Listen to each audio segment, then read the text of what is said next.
Yes. The Leaf Spring Army sends its regards.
Hello everyone, I'm the Enforcer, and I'm accompanied by Enforcer Matt.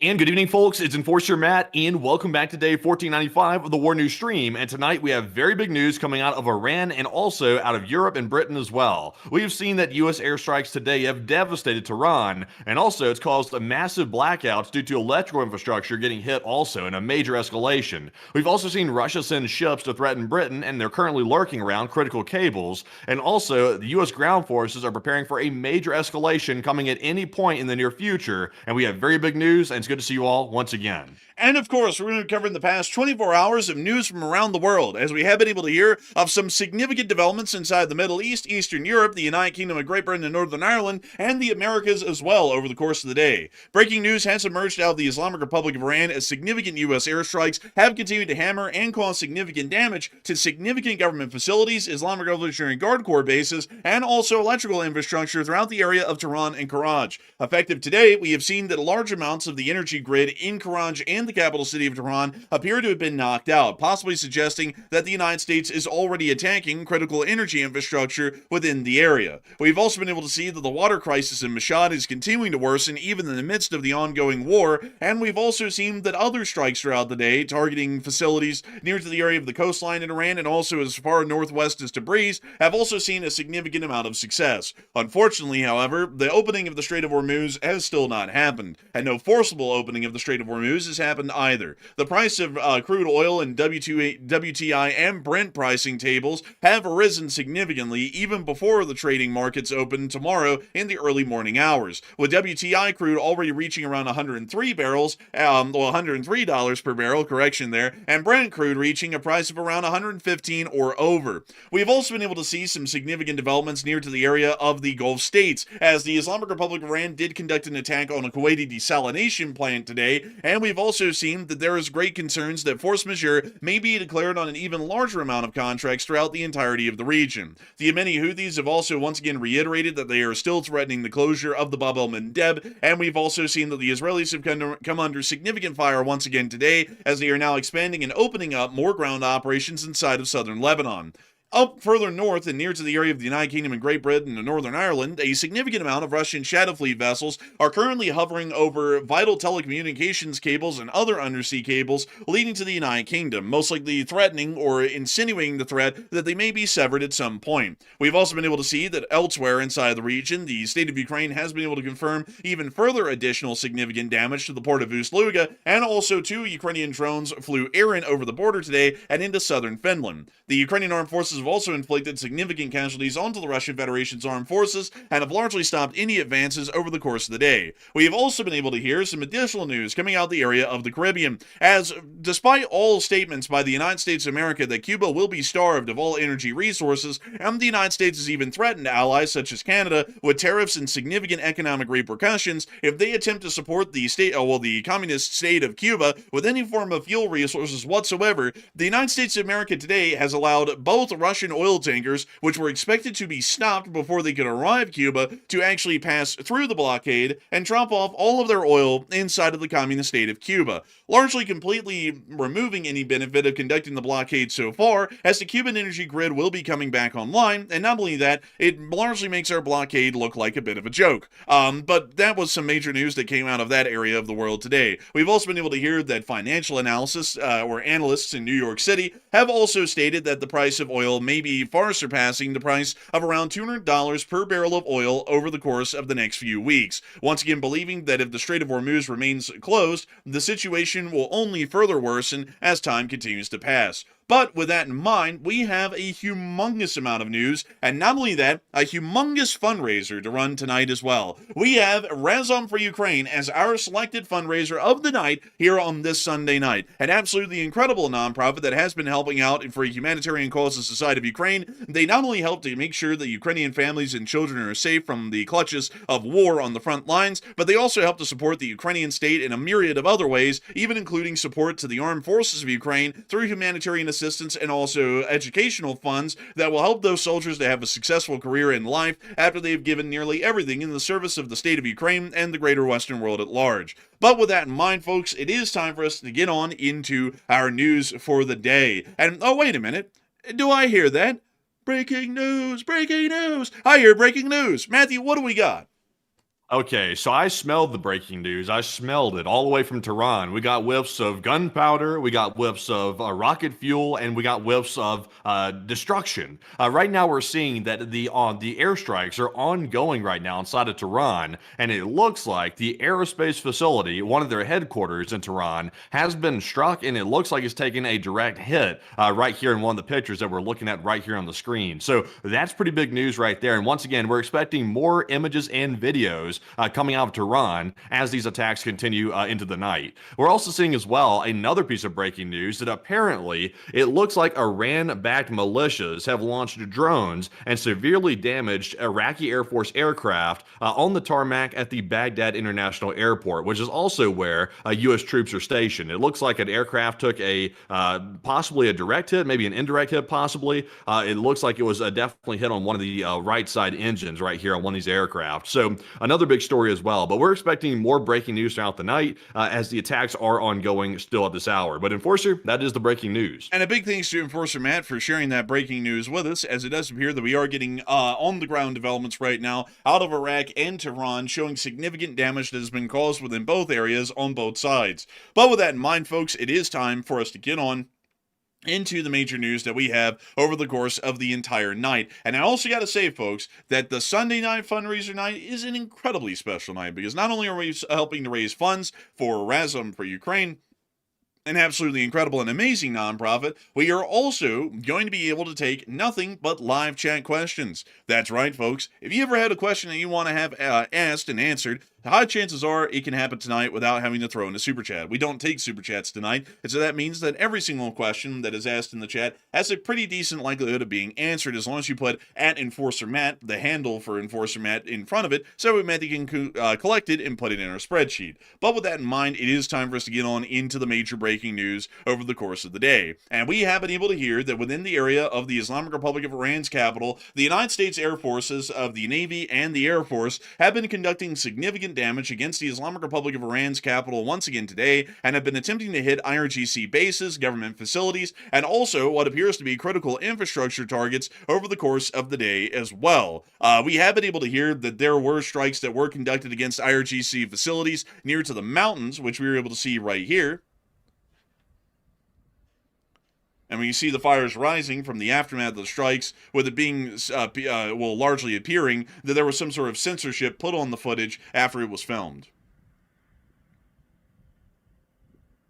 Do we know what aircraft are carrying this out, by the way? Because we did see yesterday that the B-2 bombers came in, and largely, we believe that it hit the Parchin missile city right outside of Tehran. But, what is doing this? Because these seem to be a lot more targeted. Is this just like fighter jets pulling this off, or what? We believe that this might be multi-role aircraft like F-15s, F-16s, or F-35s that are conducting strikes almost directly overhead with laser-guided JDAMs or an equivalent sort of an ordnance, because these appear to be more precision strikes within the city that are not incredibly large in terms of ordnance size, but are fairly pinpoint in the kind of target that they're trying to hit and destroy.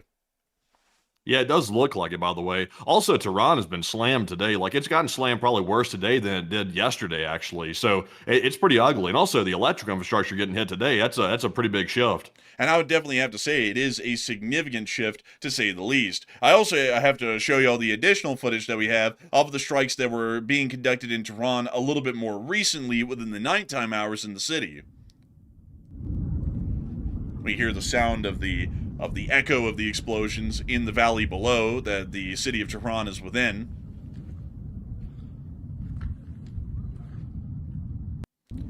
And moving us on out of that clip, we got additional footage from the areas of eastern Tehran showing other major explosions that appear to be happening on the slopes of the mountains off to the city's eastern side, which is once again giving us another indication that a large variety of targets are continuing to be hit within the city of Tehran. We also saw way off in the areas of the Mehrabad International Airport that there were also strikes in this area as well, possibly even attempting targets on the sitting aircraft of the Iranian Air Force that operate heavily from the Mehrabad Air Base, and here's that clip.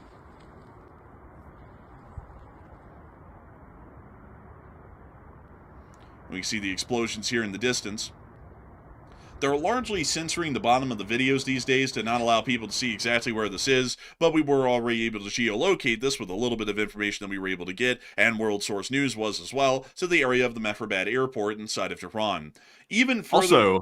Also, by the way, just a fun fact, or actually not really a fun fact, but just a fact. The reason why they're blurring the bottom of the videos like that is not because the Iranian government doesn't want you to find out where that location is. It's so that the person recording isn't actually basically outed for their location. Because if it turns out the Iranians are able to track where that video was recorded, they will send the besieged or some of these security forces, and they'll go and round up these people that are filming and then try to execute them. So that's why they're generally doing that. Well, that's interesting to see. I actually didn't know that information over the day. But moving us on into the largest development that we were able to hear over the course of the day, we did get to see that apparently some U.S. strikes have led to significant blackouts within the area of Tehran and Karaj. I do want to make this quite clear, folks, before we get into speaking about this. We're not entirely sure if they did hit critical energy infrastructure. We didn't hear the Iranians make any statements about that so far yet. We do have footage, however, showing major blackouts in Tehran and Karaj, which seems to indicate or heavily suggest that these strikes have been conducted,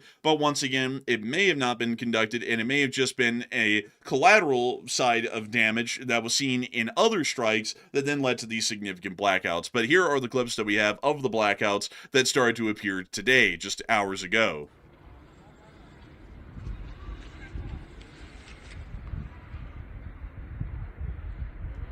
It's kind of disturbing to see that, by the way. I wonder if it was intentional. It's a good question. Apparently someone's popping a cork. We also saw this clip as well, showing the blackout within the streets.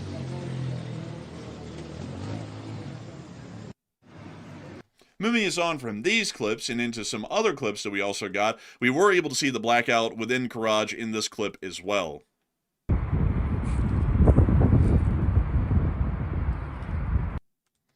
That's the end of all of the clips that we have, but these are showing the major blackouts that did happen within the area of the city of Tehran over the course of the day. I do want to say, folks, that while usually our analysis is a lot more in-depth and thorough, I do have to say that I have a pretty significant criticism to lay about U.S. military leadership and U.S. military press releases at the moment so far, in that they provide nearly little to no information on what the U.S. armed forces are striking within Tehran and what they believe to have hit.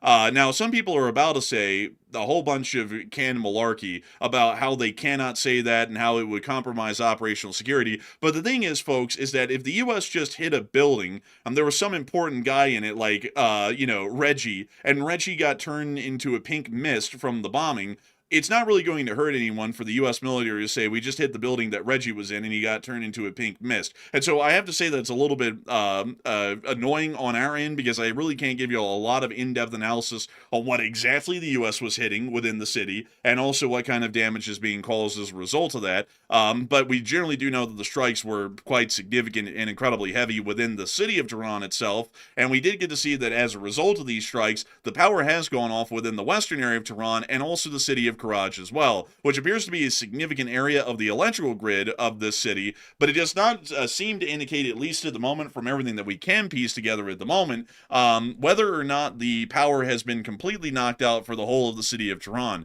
which we're generally believing is not the case. We believe that some power grids within Tehran and Karaj may have been knocked out due to some form of damage, possibly to a high voltage line within that area, but we're not believing that that's going to be spreading to the entirety of Tehran, because even in the clips I was just showing you all a moment ago, when they started to look towards the east, there was a significant amount of lights that were still on inside of Tehran on its eastern and central sides, which would suggest that there isn't really any significant amount of blackouts that are being caused over the entirety of the metropolitan area deliberately. And this may suggest that this was some form of collateral damage to a high voltage line or another critical infrastructure system that then led to a temporary blackout, which was not really the intended goal or aim of the strikes, but still happened as a side effect. But a lot of people currently are talking about the situation that has happened right now inside of Tehran and Karaj, because while we can't really tell you all much about what the U.S. was trying to hit and destroy over the course of the day, one thing that we can tell you all a little bit more about is that blackout, considering that that is physically and visibly seen and appears to be affecting a larger area of western Tehran and also the city of Karaj as well. And a lot of people are talking about what might be happening next, and a lot of people are talking about that at the moment. And also, folks, I got to clarify something here. A lot of people are saying, well, the U.S. obviously can't tell us who they just bombed. I mean, if they're dead, they're dead. I mean, there's nothing that's going to be really changing that. To put this into perspective, we've been covering the war in Ukraine for 4 straight years, and they're once again in our news coverage again tonight. And the Ukrainian armed forces, within almost the next few hours after a strike or an attack, will openly state what the target was, what they hit, and what kind of damage they believed happened to it. And that is an incredibly important thing for us here on open source intelligence and news coverage, because it lets us analyze for all of y'all to then tell y'all in our news coverage what kind of damage has been conducted on the Russians, what kind of an impact that might have on the greater part of the war in Ukraine, if it has any impact at all, and what the Ukrainians' larger strategies and goals may be as a result of that, which, whether or not we know about that or the Russians know about that, the Russians really can't avoid the inevitable. And it becomes a little bit annoying for me on our news coverage, because all that I can do is show you all the explosions inside of Tehran and just go, well, that's that. And it really cuts out a lot of the analysis that we can do on what a larger strategy, aim, or goal, or what kind of positive impacts these strikes are having that the U.S. is conducting, because we don't really have any information to say what's going on, rather than there was a bomb that blew up somewhere in the city. But nevertheless, a lot of people are currently talking about the situation right now, with what might the Iranians do now that there's been a significant blackout within Tehran and Karaj. And Matthew, what are people thinking about that? And what are you thinking about that as well? Okay, so today we saw large-scale blackouts in some parts of Tehran and also in the Iranian city of Karaj as well, and these were very large blackouts, which led some analysts to believe that maybe the U.S. has begun intentionally striking the Iranian electrical infrastructure like they had promised to do about a week back. So what happens next? 73% said Iran will hit the Gulf state electrical infrastructure, probably in retaliation, while 10% said Iran will not retaliate in kind by hitting these sites, and 8% said this wasn't intentional by the United States and it will probably just be blown over as a mere accident. So, me personally, based on what I saw today, it looked like the U.S. might have begun targeting the electrical infrastructure inside of Tehran, but it's kind of hard to tell. If they did it intentionally, it seems like they kind of did it in a very limited fashion to send a warning to Iran. But the problem is this. I think Iran's going to interpret this as intentional, whether it was or wasn't. They're going to interpret it that way because we've already seen that Iran has already begun to retaliate. They have struck a desalination plant in Kuwait, and they just did that right after these alleged infrastructure attacks took place in Tehran. So I think Iran's going to escalate. And also, it's very possible this could be the opening salvo of the attacks that the U.S. promised on these infrastructure sites. So I'm with the 73%. I think Iran will retaliate regardless of what the intent was. But Enforcer, what say you? I'd say that I would have to be with the 73% as well. I would expect that Iranian reciprocal attacks or counterattacks will most likely be conducted against Middle Eastern power grids and energy infrastructure throughout the area, as we've already largely seen earlier today that the Iranians had already attacked a Kuwaiti desalination plant, which we'll be getting to here later on in the future in our news coverage. And it does appear that they're already going to start attacking critical infrastructure that largely has to do with the maintenance and upkeep of the quality of life and also minimum necessities for civilian life within the area. So I would say that I'm well within the 73% because of this blackout, whether it was intentional or not, or whoever was responsible for the cause. The Iranians' response is probably going to be wider sweeping throughout the region, and we'll probably see that a decent amount of energy infrastructure throughout the rest of the Middle East, and especially our Gulf state allies, will be targeted and hit by the Islamic Republic of Iran. So I hope that does address... Also, who the hell is Reggie? Oh, that's just some name I came up with because I had to take a placeholder and just throw one in, so I just came up with the name Reggie off the spot. That's one of those unintentional memes. It's turned into it's basically taking on the life like the orb kind of did. It's going wild. Man, I got to tell you, but I see a load of people like just going on in the chat about how the U.S. can't be transparent. It wasn't the whole thing. Like I'm not being political with this, but I'm just remembering something here. Wasn't the whole thing about this current administration they were going to be as transparent as possible and everything? Why in the world can we not know what they just bombed? I mean, it's not like it's going to hurt anyone to know. I mean, like just to explain this to y'all, if we bombed like say an IRGC base and it was blown off the face of the earth, the Iranians already know that because they can't reach anyone that was at that base. So what harm would it do for the U.S. public to know within like an hour or two of that strike that we hit an IRGC base and wiped it off the face of the earth in that area? What in the world would that really hurt? And I gotta be honest with y'all, that's annoying me a great deal that they're not being transparent at all about what they're actually hitting and the kind of impact that it's having, because it makes it very hard for me to get into any in-depth tactical or strategic analysis,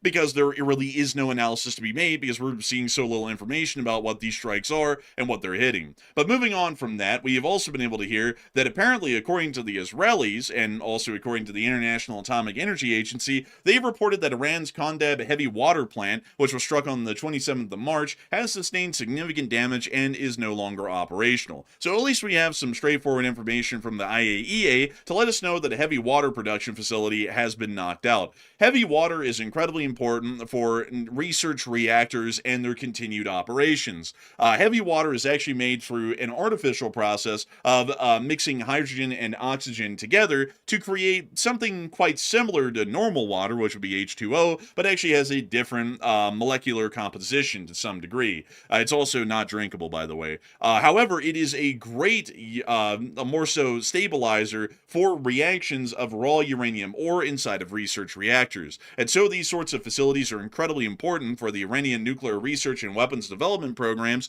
because they allow for them to have a stable source of heavy water to then use inside their research reactors like the IR-40 reactor at Iraq, and to continue to try and produce weapons-grade plutonium as a byproduct of the reactions within those systems. We've also seen that further on and in the northwest, near to Tabriz, it appears that there was a significant petrochemical facility that was hit within the area. We're believing that this is largely just an oil refinery that was within the area of Tabriz, but it does appear to have been directly hit and has suffered damage as a result of the airstrike. Considering that the United States has been going incredibly light on strikes on energy infrastructure throughout the entirety of the conflict, we are believing that this is most likely the actions of the State of Israel, as the Israelis have continued to attack infrastructure, including oil and gas infrastructure, throughout the entirety of the conflict, despite multiple U.S. protests to stop doing such strikes. And so we would believe that this strike would largely fall within the framework of an Israeli action, more so than an American one, also due to the fact that U.S. airstrikes have historically been seen in a very low number within northwestern Iran, instead of the areas around Tehran and largely the rest of the country, where there have been a significant amount of U.S. sorties and airstrikes. We've also been able to get some additional news today, way out of the northeast side of the Islamic Republic of Iran, that it appears that there are some major water shortages that are going to be going on in that area. From what we know, most of the dams have shut down within that region, and we're also understanding that there is absolutely no water to even pass through a dam, much less to provide water for the city. So while Tehran is also going through a significant water shortage at the moment, it appears that its sister city, which is not equal in size, but it's the second biggest city inside of Iran, which is Mashhad, is also dealing with a significant and dire water crisis at the moment, even in the midst of the ongoing conflict. Moving us on out of that news, we've also been able to hear some additional developments down near the area of the port of Bushehr, as it does appear that there were some strikes on Dailam port near to Bushehr today, which we saw in this very short clip. We see the smoke rising from the aftermath of the strikes, and it appears that if this was attempting to target anything, it was most likely attempting to target a small dock for IRGC fast attack boats, or it was attempting to target a shipbuilders within the area that may have been trying to manufacture new vessels for the Iranian Navy, although, to be entirely honest with y'all, that one's highly unlikely, because any ships that would be built at the moment right now, by the time they're even christened and dropped into the water for final fitting, the war would most likely be over at that point. So we would highly likely assume that it's some sort of a dock for fast attack boats that was being hit within the area of Bushehr in the earlier hours of today. We've also been able to see some further developments in news out of the area of the Strait of Hormuz, which the Strait of Hormuz has largely still become and is the linchpin of the entirety of the conflict at this point, as the Iranians still have a pretty significant grasp and hold over the strait, and it does also appear that the United States isn't really working quickly on being able to clear this out much at all. And while we have seen that some additional IRGC naval vessels have been hit and targeted over the course of the past few days, it doesn't appear that anything farther than that has been done to attempt an opening of the strait. We've even seen that the one ghost ship, the Marui Nari, which was hit quite a while ago, was actually spotted on satellite pictures today, largely run aground on the island of Qashem after it was hit by the Islamic Republic of Iran, and then floated adrift after being abandoned by its crew across the entirety of the Strait of Hormuz, and then eventually running aground near to the area of the island of Qashem. We also have been able to see that over the course of the day, it does appear that the United States is trying to prepare some ground raid scenarios against Iran, targeting coastal missiles and drone sites, including plans to seize Kharg Island, which handles 90% of its oil exports, and while Tehran lowers its mobilization age to 12 years old, and expand civilian defense preparations. I've seen some, and this is something that I find quite interesting, folks, there have been some mainstream news articles out there saying that Iran is just increasing the amount of people who can volunteer. And it's like, that's a real way to put it, child soldiers, That's like saying, down in Uganda, the LRA, which is the Lord's something army, it's like the Lord's Revolutionary Army or something, they're not conscripting 12-year-olds, they're just volunteering them into the service of the LRA. It's like, that's a little bit insane. But outside of that, even worse than that, I heard that Iran today was putting out messages to people's phones across the Iranian territory,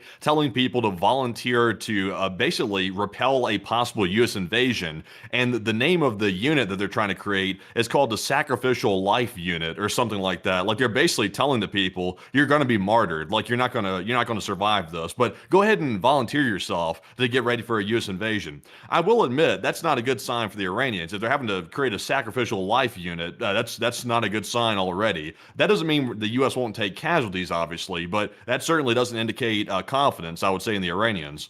And it certainly doesn't seem to be boding any sort of significant confidence. I mean, they're already raising basically the Volkssturm in the modern day inside of Iran. So that doesn't really appear to be bestowing any confidence upon us that their military capabilities, at least as far as their land forces are concerned, are even top notch at all, much less even subpar or horrible. They must be even worse than horrible for them to already be moving on into the child soldier units and the armed citizenry. But outside of that, we did get to hear that in Washington, D.C. today, speaking of the situation with the Persian Gulf and the Strait of Hormuz, it appears that the President of the United States has openly stated to the Financial Times that the U.S. could take the oil in Iran, and he is considering seizing the strategic Kharg Island.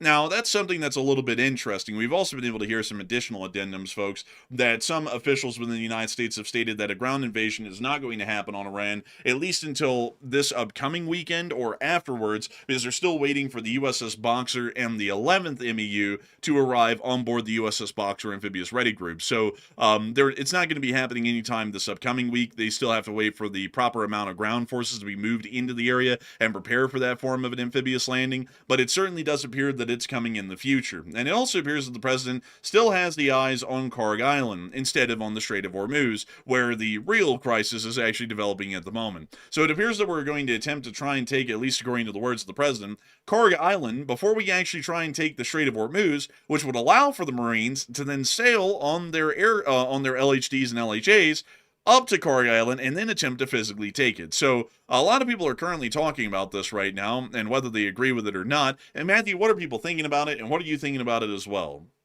Okay, so I told y'all that the U.S. president was thinking this. I said this about 3 or 4 days ago. I said the U.S. president still has his eyes on Kharg Island because he's been mentioning Kharg Island for, I think, over a decade, because he even talked about this before he was the president. So he's always known about it. He's always kind of had a fascination with Kharg Island. So I knew he was still considering it. And now he's saying that they're considering possibly just taking the oil by seizing Kharg Island, which is also what I was saying the other day. I said they might want to pull off of Venezuela with the situation, just based on what we saw previously.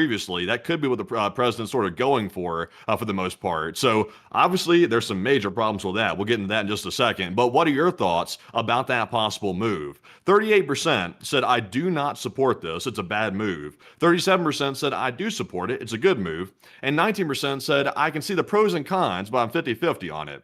And I can say I'm definitely with the 38%. I do not support putting ground troops on Kharg Island. Number one, those troops will take the island without much problem because the president is correct. There are very little defenses on Kharg Island. But the problem is this, though. There's also very little defenses for the U.S. forces that will be taking that island. They're going to be wide open for drone attacks and missile attacks. So trying to hold it, that's going to be a problem. Also, the president did admit today that if they try to take Kharg Island, the troops will have to be there for quite some time for the most likely scenario. So we're looking at a prolonged holding of the island, and that's problematic as well because the more time those troops are exposed and trying to fortify positions, that just makes them that much more vulnerable for the most part. So I even heard a U.S. military official give an interview, I think it was on CNN today, and he was saying that basically those troops would be going in for the slaughter if they went into that island and try to fortify it while they're getting attacked by drones. They'd be getting hit left and right, and I agree 100% with that assessment. I think it's pretty obvious they'd be getting hit left and right. So,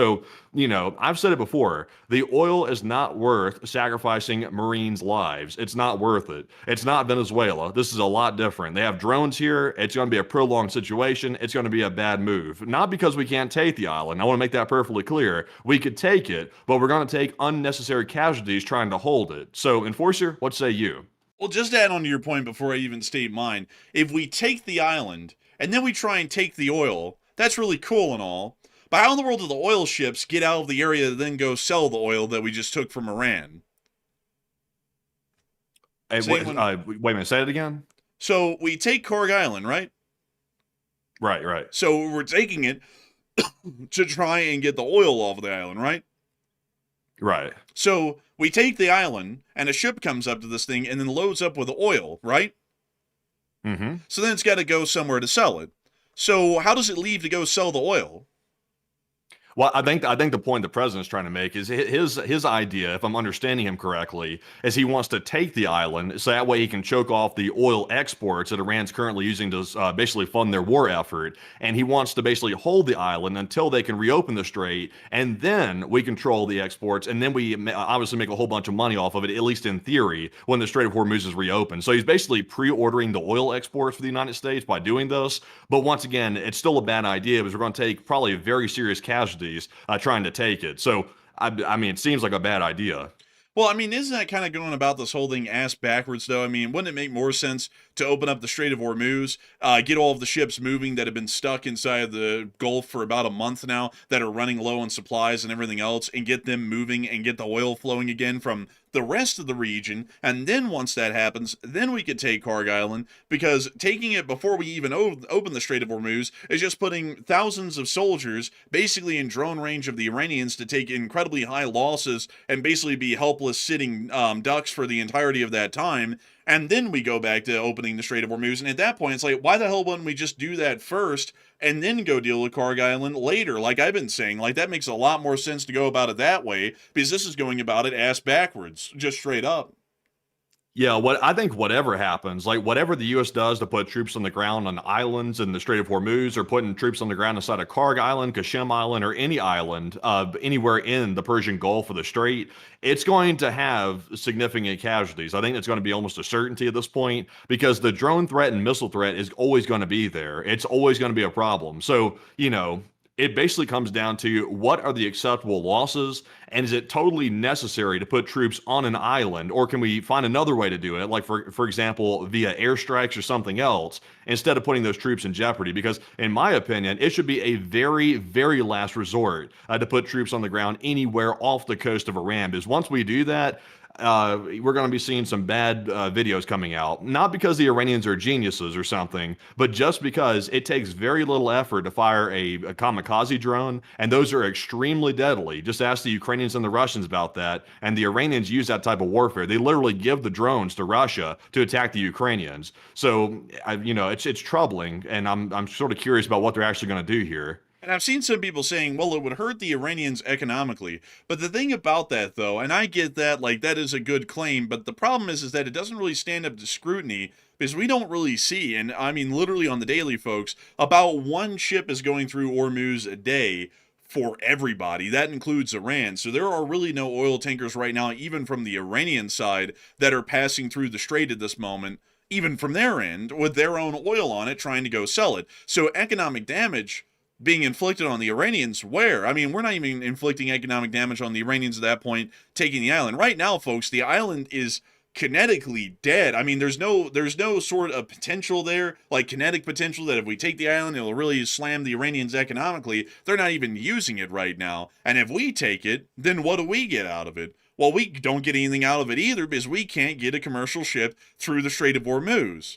So clearly, the first thing that we have to deal with is the Strait of Hormuz. We have to clear that up before we can go deal with anything else. Even if we wanted to go take Kharg Island at that point, you'd still have to have the Strait of Hormuz open to really make the whole Kharg Island idea work out. And then even at that, that's a wildly dangerous idea, because Kharg Island is only about, let's see here, let me try and measure to the coastline how far away that would be at a minimum, and then we can measure it on into their country. So that's about 20 miles away, so that's well within drone distance for drone attacks against forces that land on that island, and then try and physically hold it from that point on. And most drones these days, folks, have ranges of hundreds of miles. They could launch these things all the way basically from Mashhad, in reality, like a Shahed 136, and they could fly all the way across Iran and then right to Kharg Island and slam those forces from basically anywhere inside of the country. So we're putting a whole bunch of guys basically in a tub in the middle of the Persian Gulf that the Iranians can shoot at from near point blank ranges or from anywhere inside their country, and giving them basically no air cover or support, because we've already run out of a lot of our conventional air support in most of the region, just trying to stop the initial Iranian attacks that were happening during the first 2 weeks of the war. So I don't know why we would do that.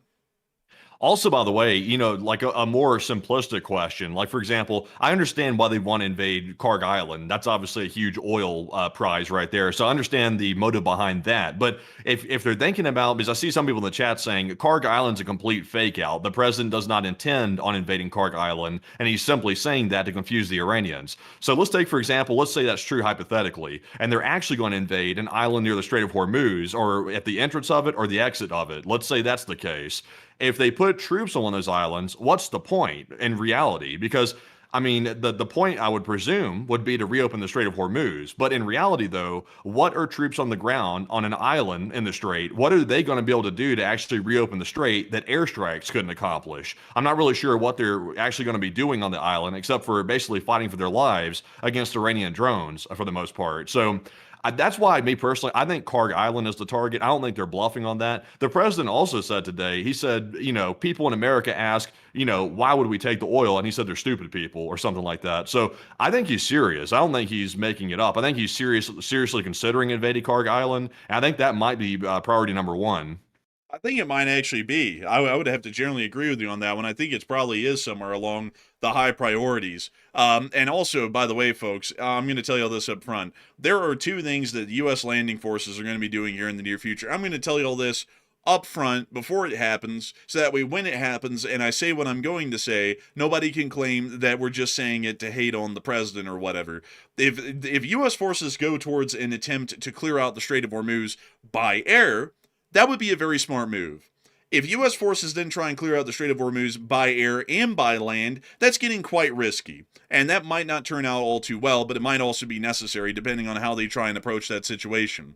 If they try and go for a landing on Kharg Island with the Strait of Hormuz still being closed, that is going to be the damn stupidest thing that I've ever seen. And I'm also going to tell y'all that at that point, we can say with absolute certainty on this channel that the president is the one making the war plans, and that's why the war plans are falling flat on their face every time, is because somebody who's never served in the military and doesn't even have a basic concept of military planning is the one making the military plans. If the military's making the plan, they're going to go for Hormuz. If the president's the one making the plan, we're going to be going for Kharg. Because nobody in the military would go, let's take Kharg Island, and then not even have a way to take the oil and then ship it out into the open world because the front door to Kharg, which is Hormuz, is still closed and locked by the Iranians, and we have no key to unlock the door. So that's just going to be the truth. I'm going to tell you all those things straight up right now, so when it happens in about 2 weeks, no one can sit here and say I'm trying to be political with this whole deal, because that is just the straight up analysis of what that is and how that would go in reality. It's going to be a damn turkey shoot for the Marines and the airborne that land on Kharg, because they also have nowhere to spread out either. It's a very small area, and the Iranians are going to know they're going to be somewhere in there, and they're highly likely not going to be near the oil infrastructure, because that'd be a high risk assessment. What if an Iranian drone hits one of those oil tanks and the Marines are literally right under it? Well, then they're going to get covered in a flood of oil that might be on fire and burned to death. So they're clearly going to be somewhere up near the northern area of the island, probably in the unpopulated area right here, which means that they're in a hardly several square mile large area, spread out just lightly. And they're going to get hammered day and night, and there's really nothing that those forces can do about those incoming drones, because the U.S. military does not have a mass-produced and mass-equipped drone defense system in our forces for the Marines or the 82nd that would be landing on that island. So it would end up being an unmitigated disaster. Also, by the way, one other thing, since we're talking about a possible ground operation into Iran, which at this point, I think a ground operation, I think most analysts agree with this, one of these operations is imminent. We simply don't know which one it is. There's several options. We've mentioned some of them already tonight, but another one that we haven't mentioned or really talked about in depth is this could be preparations for a raid into mainland Iran, like, for example, dropping special forces or possibly infantry troops to go and raid one of these nuclear sites where it's believed that about 500 plus kilograms of highly enriched uranium is being stored. It could be a rescue mission to get that uranium out of there. That could also be another option as well. But at the same time, though, I mean, these are a lot of forces showing up. We have 2 Marine expeditionary units showing up. We have elements of the 82nd showing up. And right now, there's about 50,000 troops in total hanging out in the Middle East. That's U.S. troops. So it could be possibly a raid. I'm not sure how well that would go either, because, of course, we don't don't know how deep into Iran the uranium is being held, and we don't know how long it would take the forces to actually exfiltrate that amount of enriched uranium. So that could get tricky as well. Ground operations here are just very tricky. Like it's really a tricky situation overall, and it's probably going to be very meticulous and also extremely risky. So I'll be curious to see. Also, additionally, folks, I see a lot of people saying, well, how in the world would you even go about clearing the Strait of Hormuz? I'll tell you a really simplified version of the plan, because if I told you all how you would actually go about it, we'd be here for like 3 hours. But I'll try and give you all the simplified version of the plan. So we are generally concerned right now with the threat that they can pose to trying to shoot a ship, meaning that they're going to be using weapons that are anti-ship related. So aerial drones, surface-based drones on the water, and anti-ship missiles. Those are going to be the three main threats that we care about right now, because they stop us from even getting to the minefield. So what we would need to do is we would need to take an Arleigh Burke or a couple of other ships and sail them pretty close towards the Strait of Hormuz, and then see where they get shot at from. Once we see where they're getting shot at from, because those Arleigh Burkes will be covered by reconnaissance of drones like MQ-4 Tritons and MQ-9 Reapers and such, once we see where that fire has come from in real time at those ships, we then send in aircraft to go and airstrike those positions and destroy them before they can run away and go hide in a tunnel somewhere and then rearm. Then once we start to clear it out enough, we push those ships in a little bit further. Then they come under fire again. Then we go and strike those targets. Then we try and goad them into firing at us for a little bit to see if they will shoot us by not, sending the Arleigh Burkes into what might be a death trap. We keep them at a distance a little bit, but see if we can goad some of their batteries into firing at us, because they don't have centralized fire control in Iran. And from what we know, the IRGC's battery commanders are firing at will, meaning that it's up to those battery commanders to make the decision, do they want to die by an airstrike today or not? And a lot of them are going to try and take that chance, and they're going to lose. So those Arleigh Burkes can basically be goading the Iranians into firing at our surface ships, and then by the time we clear out most of that, we can finally send in an LCS with a demining probe and a couple of helicopters like Sea Stallions with skids to go and try and find the mines in the international waters of Hormuz, at a minimum clear that shipping lane, and then just keep constant air cover by the Air Force and the Navy over this area, along with constant naval patrols and convoy escorts and duties, and that would largely open up the strait in most every physical way that you could think of right now. Then once we do that, we could try and start working closer towards Iran's waters and clearing out the mines there, like the Maham 3s, which are generally in more shallow waters, but that would be the number one priority in action right now, and the simplest way I could explain it, to try and open up the Strait of Hormuz and get the flow of traffic going once again. It's wildly crucial that it does, and no other military plan is going to succeed until we conduct an action like that. But outside of that, a lot of people are talking about the price per barrel of oil, because we do have to tell you all a little bit about that right now, and it's not sounding good. The price of oil is continuing to rise. This is actually the price of Brent crude currently, which is around $116, which is reaching record highs at the moment, at least for the past 5 years. And we've also been able to see that WTI crude is now already reaching a price of about $103 per barrel, and already appears to be trending upwards quite rapidly. According to some financial analysts within the United States of America, they have stated that the situation is a ticking time bomb, and that comes from none other than a brief note from JP Morgan. According to their statements, they have stated the physical scarcity of oil is about to unfold across the globe, spreading sequentially through April from the east to west, causing major economic disruptions worldwide. Almost sounds like something we've been saying here on the channel for an entire 3 weeks or so since the war started a month ago. But outside of that, it does appear that a lot of people, including significant financial experts and some of the best in the field, like those at JP Morgan, are already getting the concept that there is going to be a significant oil shortage and oil crisis that does coalesce with skyrocketing prices if this sort of a situation continues. And a lot of people are currently talking about this at the moment and are wondering, would oil ever really reach that level? It's literally unheard of, folks, historically. The highest price that we've ever heard of for a barrel of oil in world history was about $145 per barrel around the summer of 2008, and that was in the midst, or really the height, of the global economic recession that happened in 2008, which is still... Is that adjusting for inflation, though? Generally, I believe that is maybe adjusting for inflation. I'm not really sure. Let me go check. Let's see. Highest price. I'd be curious because I always hear people saying that, all the analysts say, oh, well, this situation on the Strait of Hormuz will cause an oil crisis way worse than anything the U.S. has seen in history. But I'm not sure if they're quoting the oil price from back during the crisis that is inflation adjusted or not, which is a pretty big point to make. And let me see if I can get a inflation calculator here to try and see if this would be adjusted for inflation or not. So in 2008, let's see here, $144 would be, so I'm not sure if this is adjusting for inflation or not, because it's saying that it hit $147 per barrel, and putting in about 144 means that it was around roughly $216 a barrel. If that is not adjusting for inflation and we're having to do it, it would be around the same price. Also, by the way, I'm trying to do some quick research as well. What that was during the oil crisis of what year again? Do you know right off the bat? That was during the global recession of 2008 to 2009. Let's see here. What was the price of crude oil during the crisis of 2008? Inflation adjusted. Let's get the answer to this real quick because this is a pretty important point to make because nobody really ever explains that. I want to hear analysts talking about this fact right here. So it says the peak was the crude oil hit an all-time nominal high of $147.30 a barrel on July 11th, 2008. And the inflation adjusted peak, okay, so that is not inflation adjusted. That is $147 in 2008 money. So that's a huge distinction there.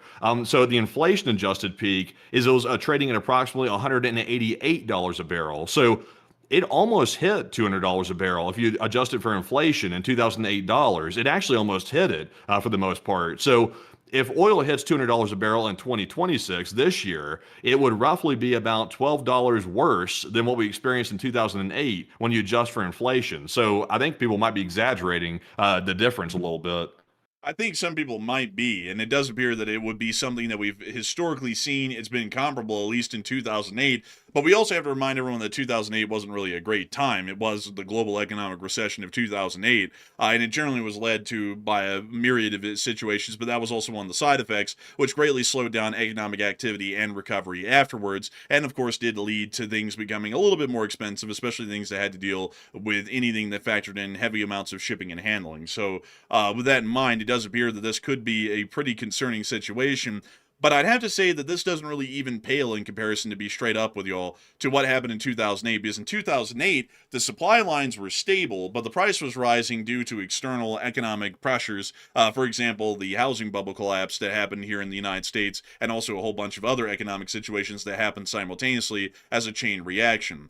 This is very much similar to the oil crisis or crises that we saw in the 70s, to where oil was physically not available. This is very different than 2008 in that regard, because oil might become unavailable to where even if you have the money, it's not buyable because there isn't any to buy. And that's where the issue comes in. If that happens, it doesn't matter if the price of oil doesn't end up rising rapidly or not, because even if you have the money to pay, there is no oil to get. And that means that the price will skyrocket for all of the remaining available oil, and for a lot of y'all are going to start seeing rationing going into effect because there just isn't enough fuel to go around. And that will be happening in almost every single economic sector, which will be leading to major and significant damage to transportation industries because, of course, they rely on having fuel to be able to conduct their primary business, which is moving stuff. And a whole bunch of other factories and businesses as well will also be seeing a significant amount of problems as well. Not only that, just speaking directly about what oil correlates to, y'all will probably also see rising prices of utilities, especially electricity. But a lot of people are talking at the moment about this situation. And Matthew, what are people thinking about it, and what are you thinking about it as well as far as the prices of oil are concerned?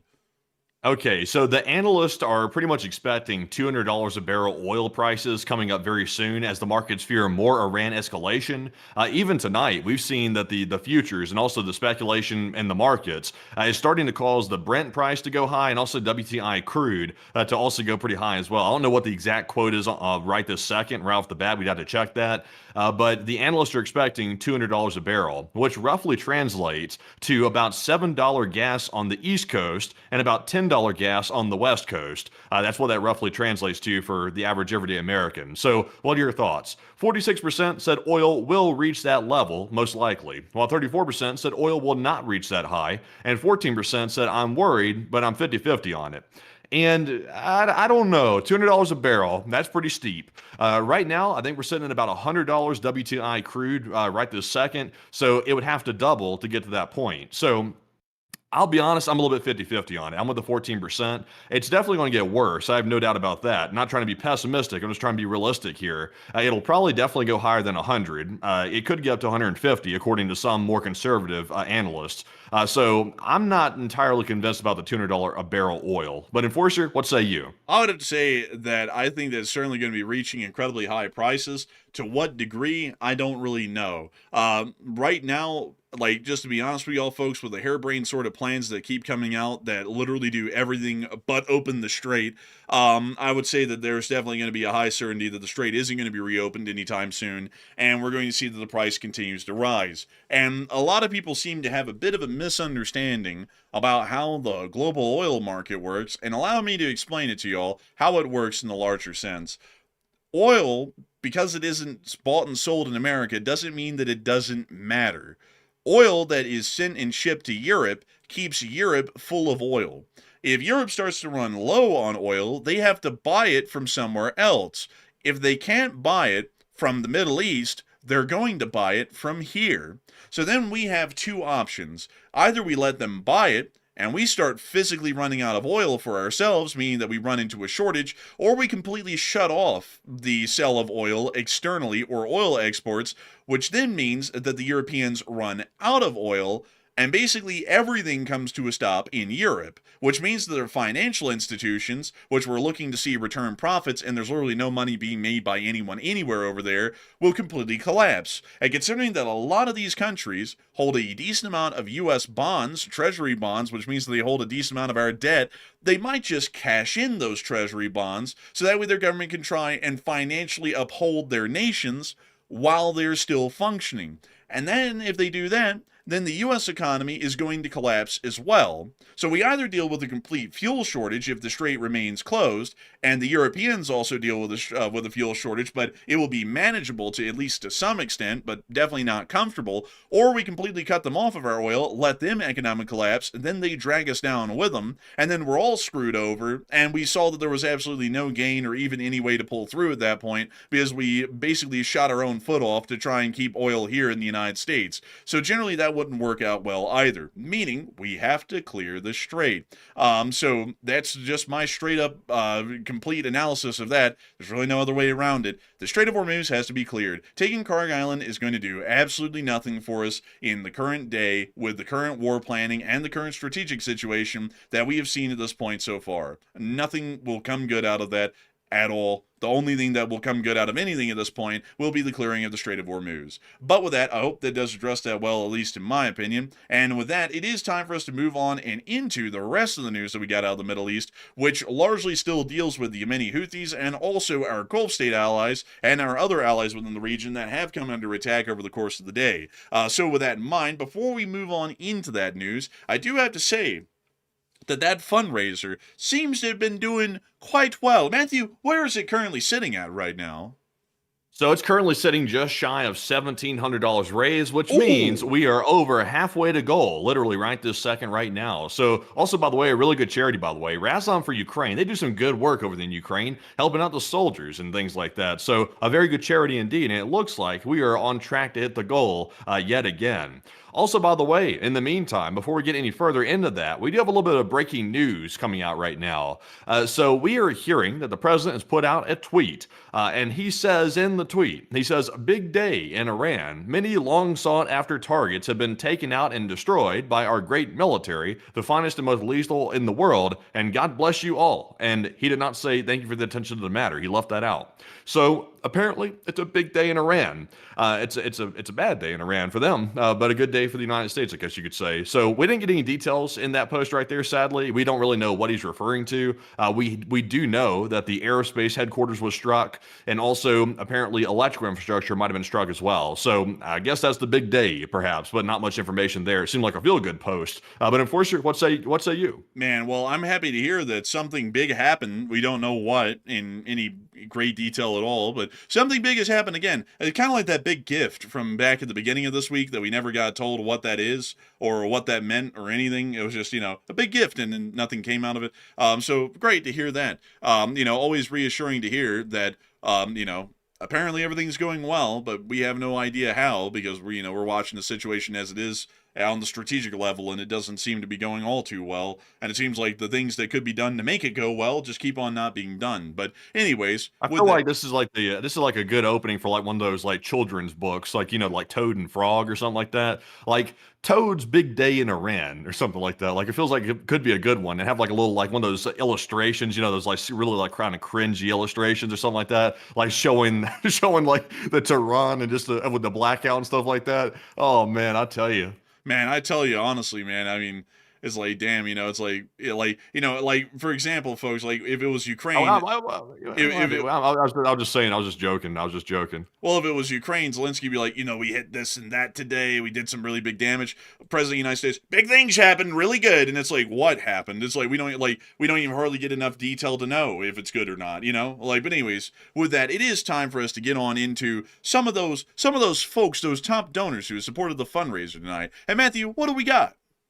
All right. So also a big shout out to Espen Turgenhagen, who put in a $200 donation to the fundraiser, and a huge shout out to you, Espen, for that massive donation. We also had a 100 from Greg Carrier, as well as a 100 from Captain Ted, and then we had a 100 from James Hughes, as well as a 50 from Mary Kennedy and Ryan Vaughn, and also a 50 from Wisdom, and that appears to be the top donor so far of the night. So a huge shout out to all of our top donors so far, and also a huge shout out to everybody who has thrown in support of the fundraiser, because of course, we are getting very close to hitting it, by the way, and we do appreciate all that support of the fundraiser. I know the Ukrainian soldiers probably appreciate that as well. But Enforcer, what say you? And I have to say that it's absolutely incredible and amazing to see that so many people have supported the fundraiser tonight and have gotten it very close to the $2.5 thousand goal. We're only about $700 or so away from the goal, and hopefully we will be able to hit it incredibly soon. Because if it wasn't for the folks of the Lee Spring Army, we wouldn't be able to see that these fundraisers are successful every single weekend, and not only helping out American and Western interests, but also helping out some of our allies around the world, like those in the state of Ukraine, which continue their fight against the Russian Federation, an enemy of the United States, to ensure that the Russian Federation does not continue their steamroll westwards into the rest of NATO. And I got to say that it's an absolutely incredible and amazing thing to see that y'all still have amazingly big hearts and are continuing to support these fundraisers to help out those folks over there. And so a big thanks to all of y'all so much once again. And with that in mind, it's time for us to get on into some questions. And Matthew, what do we got here? All right, so jumping into our first questions. Also, by the way, a huge shout out to our Morse code decoders, if I can speak here. A huge shout out to y'all as well. Sadly, the Morse code did not change again, so it was the same one once again. But a huge shout out to all of our Morse code decoders for trying to solve it, nonetheless. But moving into our first three live chat questions, and we'll get to our super chats during our last segment tonight. But our first one is going to go to none other than Dale Alanicus. He said, "Is it true that riots and civil unrest are beginning to break out across Russia?" We have heard about some civil unrest here and there, but it's not like a wildly large amount. We've actually seen worse in prior times in like 2022 and 2023. So it doesn't really appear that at the moment it's anything extreme to the point that it's a breaking point. But I have seen some smaller protests here and there, but they're largely getting put down by the OMON pretty quickly throughout most of the country. So I have seen them, but unfortunately... I saw apparently there was a riot at Ust-Luga, like at the oil terminal. Like, did you see that one? There was like a little riot happening at the front gate, and the Russians just ran them over with a car. Oh, I didn't see that. I didn't see that at all today. Yeah, I saw that, man. They were having apparently the workers showed up. The workers showed up and was like, hey, we want to go to work and make our cash for the day because, we have family. We got to put food on our families. And apparently the Russians were like, oh, yeah. So they put the car in drive and they just ran the workers. Like, I think they might have ran a couple of them over, but they just plowed a car straight through the crowd. Man, that's crazy. I don't think I saw that one. I'll have to take a look and see if I can find that around anywhere, but that's nuts. Like, that's actually like legitimately crazy right there. But with that, I hope that does address that the best we can. I mean, apparently some stuff's going on, nothing huge, but something's going on. And with that, we are on and into the next question of the segment. And this one's going to go to AF Kaplan, who said, does the UK have any submarines they could send to counter the Russian ships near the UK territorial waters? And generally they do have some vessels. Like they do have their nuclear powered submarines of the, let's see, I think it's the Astute class that could be sent out there. So they definitely do. So my answer to that would be yes. And so with that, I hope that does address that the best I can. And with that, we are on to the final question of the segment, and then we're going to be moving on into the rest of our news for the night. So Matthew, what do we got? And this one goes to Josh, who said, do you believe that the U.S. being engaged in this war in Iran might cause China to jump the gun on a Taiwan invasion? I would say that the U.S. being engaged in this war probably isn't going to do much to change China's war planning at all, because China is still waiting for material capabilities to conduct a landing on Taiwan, and the U.S. war with Iran doesn't really do a lot to speed up their construction in China. It's really at a fixed rate or a fixed pace at this point, so they won't be speeding up their invasion of Taiwan, in my opinion. And I think that's still going to be happening around the usual timetable, considering that that's more so dependent on them building up enough force capabilities to do that. And even then, it might not happen immediately. Usually people give it a little bit of time because you have to train forces on how to use those systems. You have to get them familiarized into the military. You have to build up a doctrine around them to some sense, and that could take some time, meaning they could be pushed back a little bit later. On top of that, if the oil situation continues to be as bad as it is, we might see that China postpones because they don't have enough oil resources and a way to secure oil resources to really secure fuel security in the entirety of that war, meaning that might also push you back a little bit further as well. So I would generally have to say my opinion is no. I think that China's military planning is largely on its own set schedule and timetable that doesn't really have much to do with external circumstances like the war in Ukraine or the war in the Middle East. So I hope that does address that the best that I can. And with that, folks, it is time for us to move on and into the rest of our news for the night. As we have been able to hear inside of the Houthi lands of western Yemen, that it does appear that the Yemeni Houthis are still threatening closure. And we were able to hear from the Yemeni spokesperson today. The Houthi Deputy Information Minister said that closing the critical Bab el-Mandab Strait is on the table. We do understand that they are still threatening that at the moment. If they close that, it will be a significant hit to the global economy, as this will increase the length of most voyages by about a factor of 4, as they will now have to travel around the entirety of Africa instead of through the Mediterranean, and also it will make the voyages about 3 times more expensive. So generally not really the best sort of a thing to see, and considering that about a third of the world's container ship traffic goes through that area, that is certainly not a good thing to see for most consumers, consumer materials and consumer goods that are purchased by most of y'all watching the stream right now. But moving on from that, we have also been able to report that near to the area of the city of Sharjah, we were able to see some smoke rising from the city, which we were able to see right there.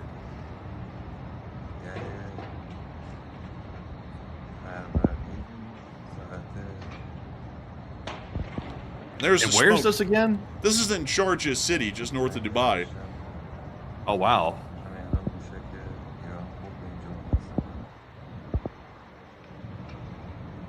We see them continuing to look around. The looks-maxing crowd's going to hate this one. You got to be alpha Chad. You got to focus on looks maxing. You got to make sure you're reading maxing too, because you know that's what they do for real. Man, you got to be on that blockchain on God, man. You got to be buying those NFTs for real, man. Like busting on God. Looks maxing real though. And you know, and then they go there, and then they like that's valid. That's valid. And then they make you get a license now to be a social media influencer because they don't want you publishing like random clips of what's actually going on there. We also were able to hear that inside of Qatar there is still a pretty serious situation going on with helium, as 40% of the globe's helium supplies are currently knocked out because they're all stuck in the Middle East. It's a critical component in computer chip production, and there's only a few weeks of inventory left around most of the world, meaning that computer chip production might come to a screeching halt if the supply of hydrogen ceases to exist here in the future. Yeah, that's really bad. That's really bad for several reasons, actually. Number one, helium is used in medical imaging, so that's going to cause a problem at the hospitals. And also, another big one, like they mentioned, computer production. Helium is actually used to create basically a sterile, ultra-clean environment to basically etch the patterns onto silicon wafers. And you have to have helium to do that. So that's actually going to create a huge bottleneck for manufacturing semiconductors. That's going to be a big problem right there. Helium is actually very important. It's way more important than people think it is, which most people just think it's making your voice sound different or for balloons or something. That's like the most probably harmless use of it, or the most ineffective use of it possible out there. And I would definitely have to agree on that one. We also were able to hear, additionally, further on up towards Kuwait, that it does appear that the Islamic Republic of Iran did attack a desalination facility today inside of the country, which is showing that the Iranians might also be conducting reciprocal attacks on critical infrastructure inside of these Gulf state nations, including their desalination plants. Desalination plants are largely, folks, what makes life possible within most of the Middle East for these countries. Without these desalination plants, they just wouldn't have enough fresh water. The way they work is that the desalination plants take in a large amount of salt water from a surrounding body of water like the Persian Gulf. They take it in, and then they evaporate the water, separating it from the salt content inside the water, and then they recondense the water back into its normal liquid state, which is then usable for drinking. That's probably the easiest way to explain it. It's mechanically far more complex than that. But outside of that, that's how most countries are able to get their drinking water, and it does appear that right now Kuwait's drinking water supplies are largely under attack at this point, which is a critical threat to say the least. We've also been able to hear that apparently 10 Kuwaiti soldiers were injured today as well in an Iranian missile attack. The statement was put out here stating that those 10 soldiers had been injured. Moving us further on north and into the city of Erbil, we also saw that once again explosions were occurring within the area in these two clips right here. There's one of them. Oh!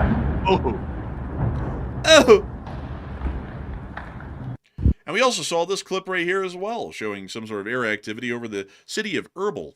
Moving us on out of that bit of news up in the Erbil area, we also got to hear that over in the area of Israel, it did appear that they were still coming under attack again today. The Houthis did see that several of their drones were shot down over southern Israel. This is about the fourth attack that's been conducted since the Houthis entered the conflict against the state of Israel and the United States, and we also were able to confirm that it did appear that a chemical plant near to the area of Beersheba was also hit and heavily damaged over the course of the day as well. Once again showing us that Iranian missiles are generally making their marks a lot more times than not these days from what we can tell, and we're assuming that the Israeli interception rate has dropped below 50%, which is abysmally low and is getting about as low as Russia's interception rates are at this point. Yo.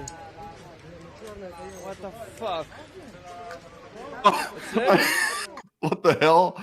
Man, that was the craziest accent I've ever heard on an F-bomb in my life. That was wild. Ah, yes, the old Hebrew word, the F-bomb. Like, we all know that one. It's a classic of the Hebrew language. I don't think I've ever heard anybody ever say it quite like that. That is the most unique way I've ever heard the F-bomb ever said. I didn't honestly expect that. That took me by shock, man. I was like, what did he just say?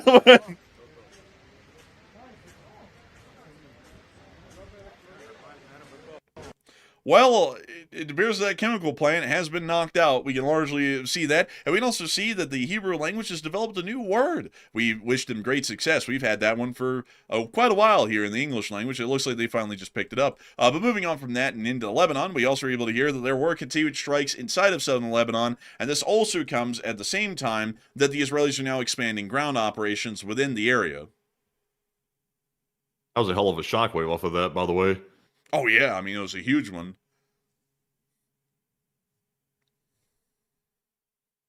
Quite some hits.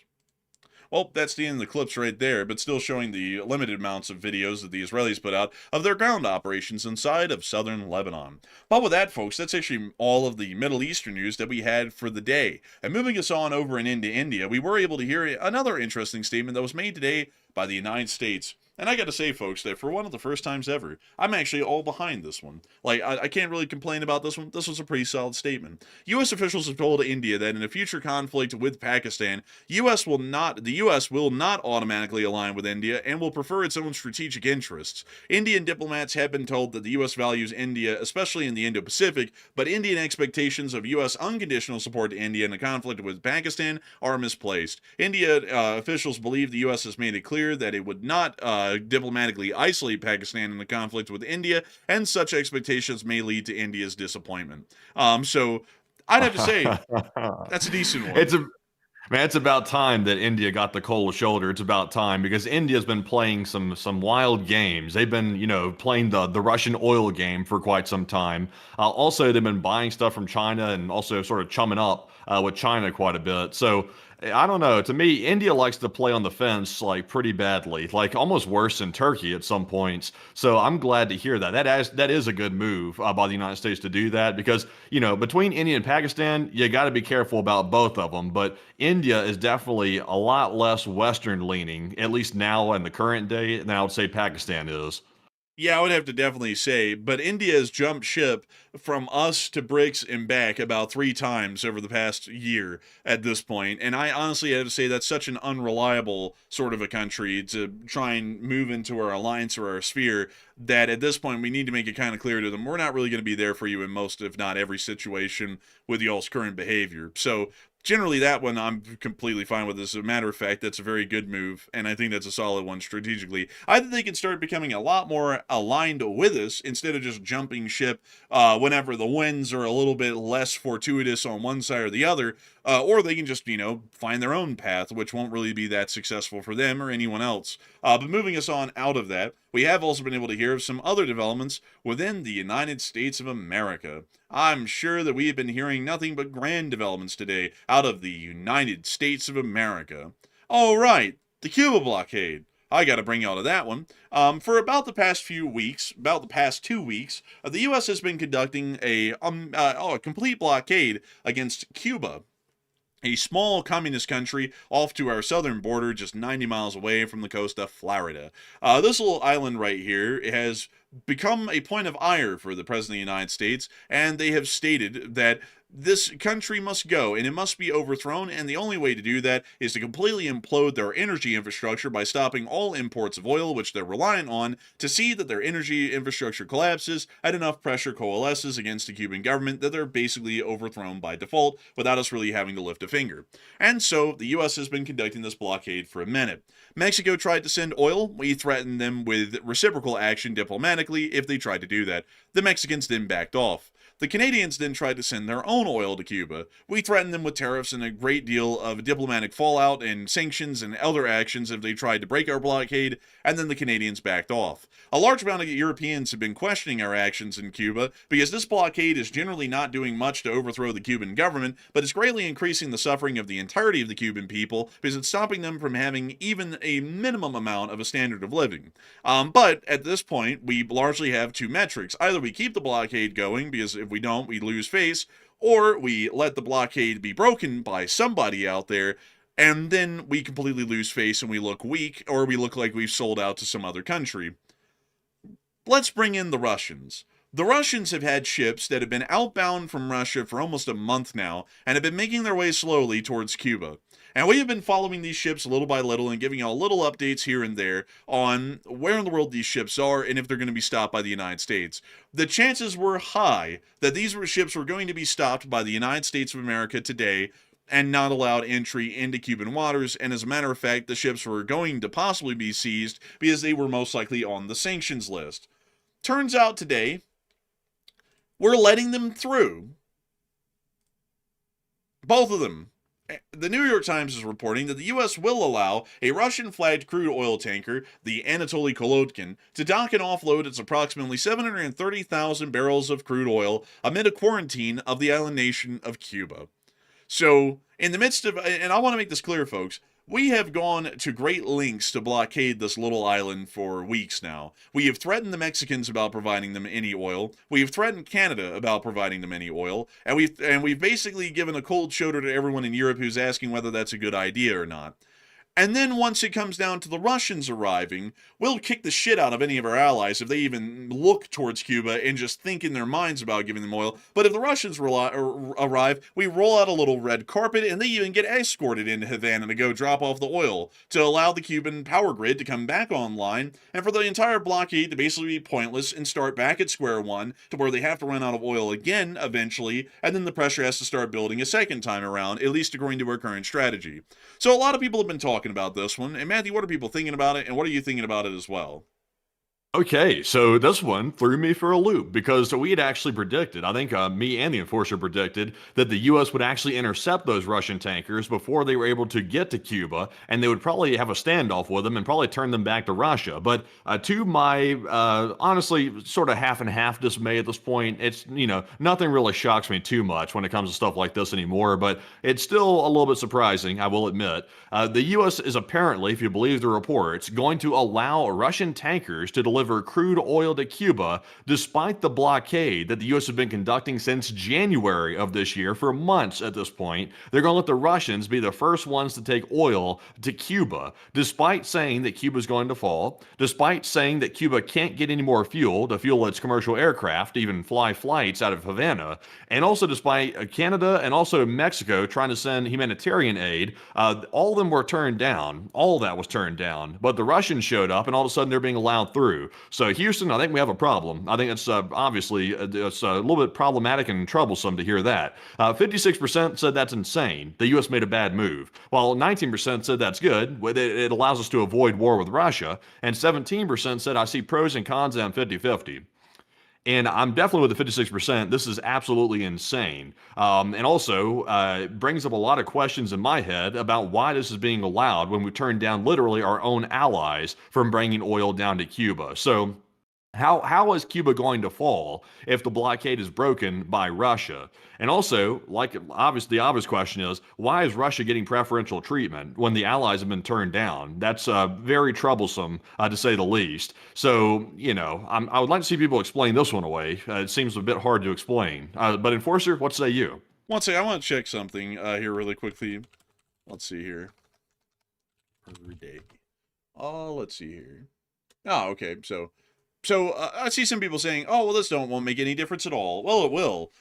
Cuba only uses about 100,000 barrels of oil per day, meaning that one tanker has about 8 days worth of oil on it for Cuba if they ran their entire power grid. Now, if they cut down a lot of it and they start inflicting rolling blackouts and they heavily ration fuel usage from this point onwards, they get stretched that out to last probably a couple of weeks, probably a long enough time for another Russian oil tanker to show up from Russia, and then the U.S. to give them the red carpet and allow them right through to Havana again, and then drop off more of their oil, basically making the blockade completely pointless. Because we're stopping everyone else in the world from giving them oil, but the Russians are basically throwing them a lifeline every few weeks, and we won't stop them at all from providing oil. So yeah, this is actually a pretty big deal. And also, it makes me ask, why in the world is it that out of everybody in the world, here's something interesting, folks. We shit on China, we shit on the Middle East, we shit on the Europeans, Canada, Mexico also in that same category. But the Russians, though, always get this little special treatment to where they're treated way nicely compared to anybody else, whether they're an ally or an enemy of the United States. What's up with that? I'm starting to notice a little bit of a pattern here. When it comes to other countries, we crap on the Ukrainians. They've literally bent over backwards to try and meet us as far as they can in the middle to try and appease the Russians. The Russians don't budge an inch. We still blame the war and its continuation on Ukraine. With the Middle East, we sit there and we get the Strait of Hormuz shut down because we started the war and then we didn't plan for that. And then we blame that whole thing on the Europeans and crap on them. We conduct a blockade of Cuba, and a whole bunch of other countries want to send them oil because it's a humanitarian crisis. And not only that, they generally were able to send them oil in the past, and we threatened our allies with significant amounts of reprisals and diplomatic actions for even mentioning such an action. But then when the Russians come bebopping along, we can let them through. That's totally fine. We'll literally go at odds and basically diplomatically sever ourselves from Canada and Mexico if they try and do the same. But if the Russians want to do that, well, then they're totally fine to do that. What type of sense does this make? I'm going to be honest here, folks. It's hard not to notice the pattern at this point.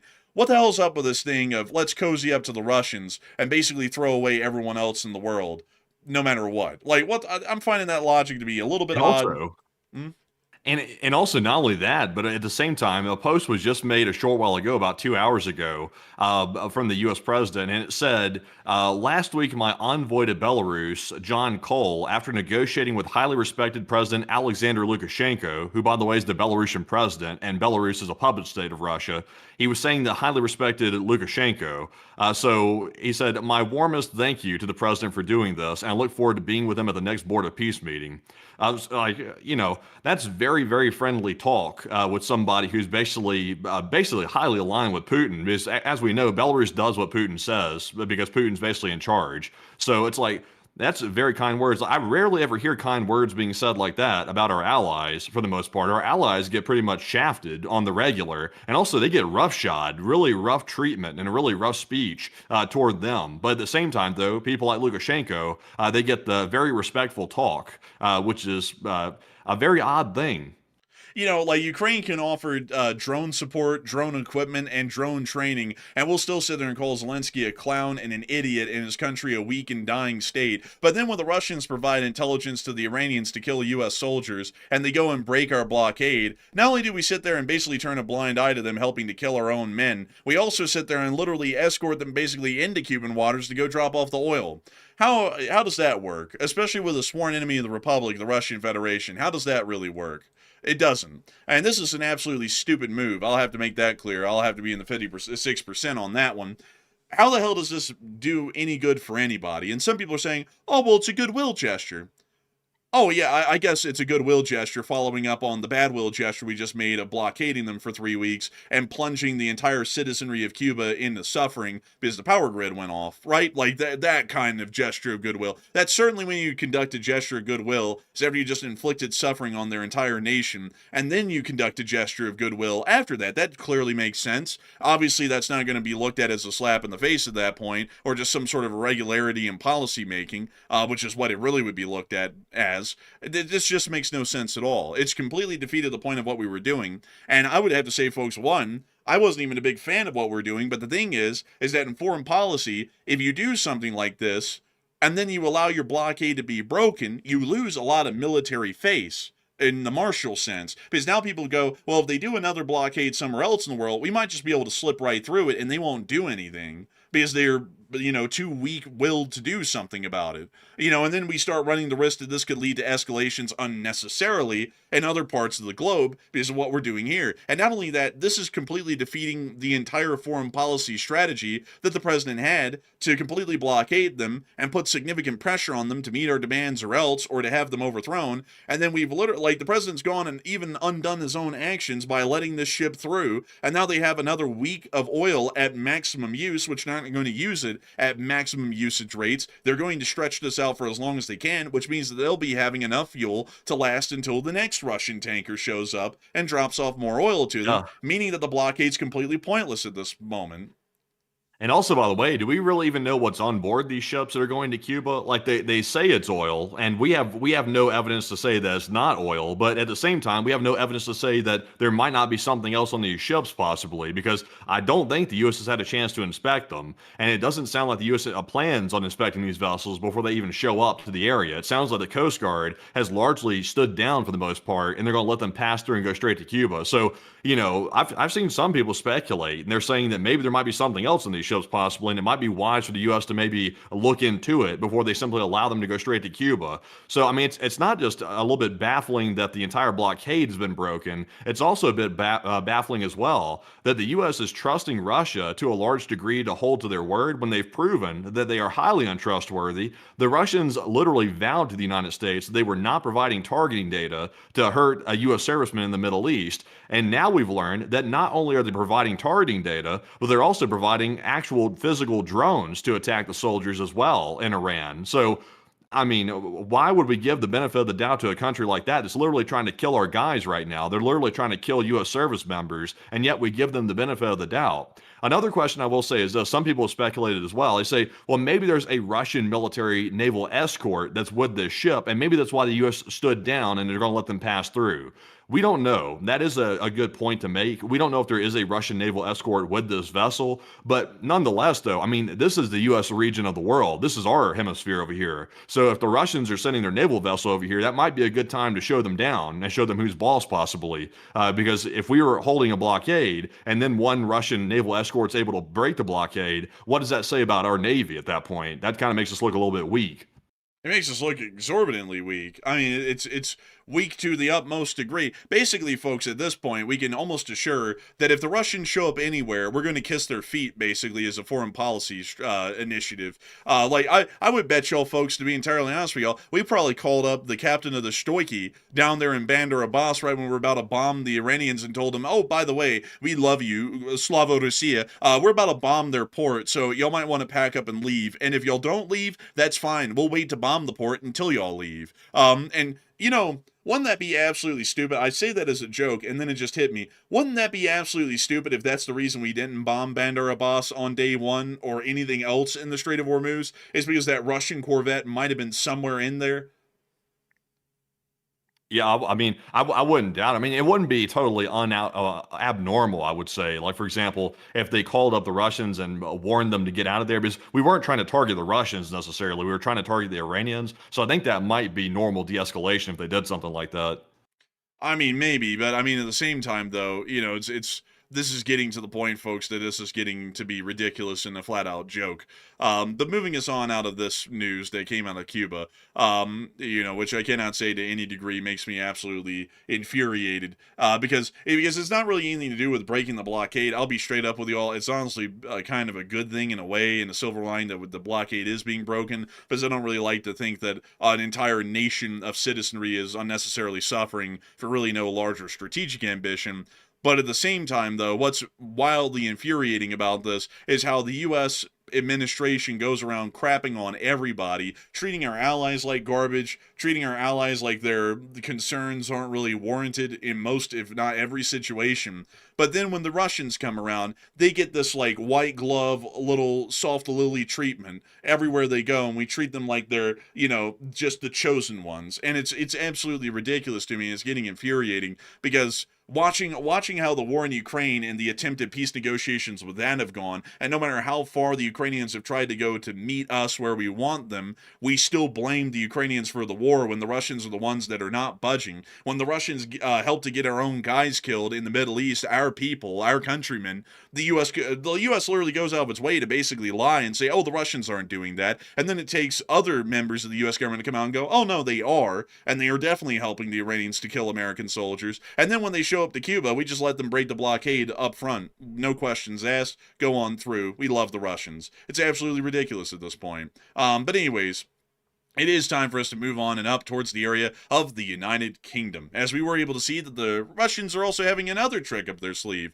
4 sanctioned Russian Shadow Fleet vessels are currently loitering over undersea cables and pipelines just outside of the United Kingdom. 3 of the vessels recently diverted routes away from the channel after the government announced new powers to seize Moscow's suspect tankers. 1, Indri, has been circling over a key undersea cable connecting Ireland and Iceland, while 3 tankers, Deneb, Tiburon, and Octros, are loitering above a network of gas and oil pipelines in the North Sea. After the UK's actions against Russia's Shadow Fleet seemed to initially deter them from passing through the UK's waters, Vladimir Putin's ships are starting to test the Prime Minister's words. So we're waiting to see if any of these vessels would be dealt with by the British military, as general authority has been given for such an action to be taken, and we're still trying to wait and see if anything's going to happen to them. I would have to be entirely honest with you, that could kind of be up in the air at the moment, and there's also the side fact that these ships could be trying to conduct critical damage to significant undersea infrastructure, such as those pipelines or cables, by dragging an anchor over them. We'll have to see if that ever happens. It's definitely likely. The Russians have done this a million times, especially with sanctioned shadow tankers. We've seen this happen more times than we can even count at this point, but we'll have to try and see what will be happening here in the future with that situation. I also see some people saying Britain has no functional navy. I don't know what kind of propaganda people are listening to these days, but like the Europeans aren't, like wearing diapers and shitting their bed every morning that they wake up. Like Britain has a fairly effective navy. It's more effective actually than the Russians. Do the Russians have an aircraft carrier? No. Does Britain have 2 aircraft carriers? They do. So they're already way better than the Russians as far as the naval situation goes. So I don't know what in the world. People are always like, oh, Britain doesn't have anything. It's like, come on, be real. But anyways, outside of that, a lot of people are currently talking about this at the moment. And Matthew, what are people thinking about this, and what are you thinking about it as well? Okay, so remember, by the way, Britain just, I think it was like less than a week ago, told Russia that they are not going to be allowing these sanctioned Shadow Fleet vessels to lurk around their waters anymore, and they're going to start possibly seizing and inspecting these vessels and cracking down on it. That was just announced less than a week ago. So now we're seeing that Russia has dispatched apparently their Shadow Fleet ships to lurk literally directly over Britain's critical cable infrastructure, which is, I would presume, for telecommunications for the most part, and also the internet, after that most recent action by the British toward the Russians. So what are your thoughts? 45% said Russia will likely cut the cables for retaliation. 36% said Russia simply testing British resolve, and 11% said it sounds like war preparations. And I'm with the 36%. This is basically a middle finger to the British. Putin is basically saying, we'll sit over your cables all day long and you won't do a damn thing about it. And he's daring them to do something about it. That's basically what this is all about. I'm very confident about that. And it's up to the British to make a point, because the British can either ignore this and let Putin basically piss on them, or they can do something about it and actually carry out some inspections and put Putin's bluff to the test. And I would say it's about time to start putting his bluff to the test, because Putin is getting really out of control when it comes to like sending drones into Europe, sending these ships around to cut cables. He pretty much has free reign, and it's about time to start reining him in when it comes to Europe's resolve. But Enforcer, what say you?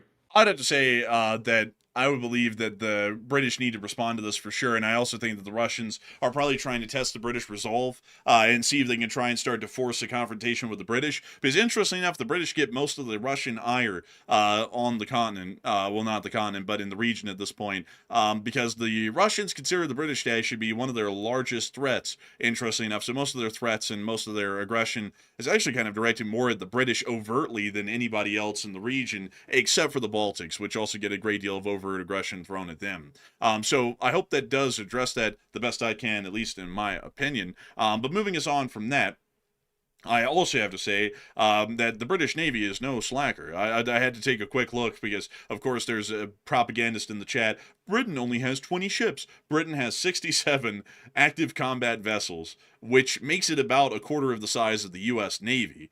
So definitely not a weak Navy by any measure. I mean, most countries in the world hardly are able to amass a Navy of that size. The British having a fairly significant one means they'd be able to easily deal with the situation. But moving us on from that, we were able to hear that further on north and up in the area of Ust-Luga, it does appear that there were some significant attacks that were once again conducted and damage caused within the area of the port. We were able to see some more footage showing the damage to Ust-Luga over the course of the day, the before and after, showing us that the entire port facility that loads oil is now on fire. Oh, well, you just hit the goal. We are $1 over the goal. Hey, Jaga, Igor, I tell you, the Ukrainians will be successful, the Russians will fall, and we will have success in Ukraine. I have to say that it is absolutely incredible to see that we were able to Fundraiser goal. We have the Fundraiser stuck by.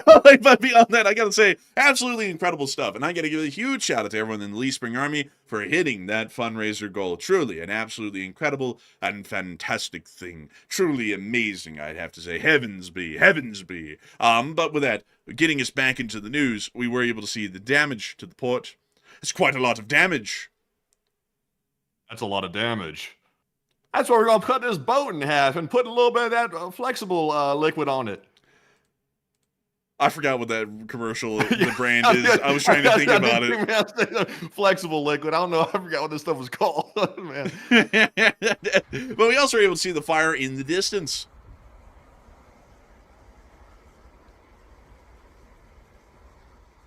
Did they add that sound, or is that actually the crackle of the fire in the distance? That's actually the sound of whatever's happening near to this camera person. Sounds like a sprinkler's on, honestly.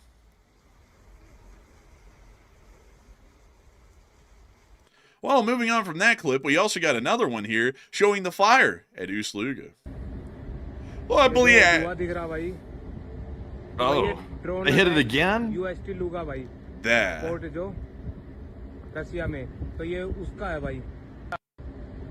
Man, look at that.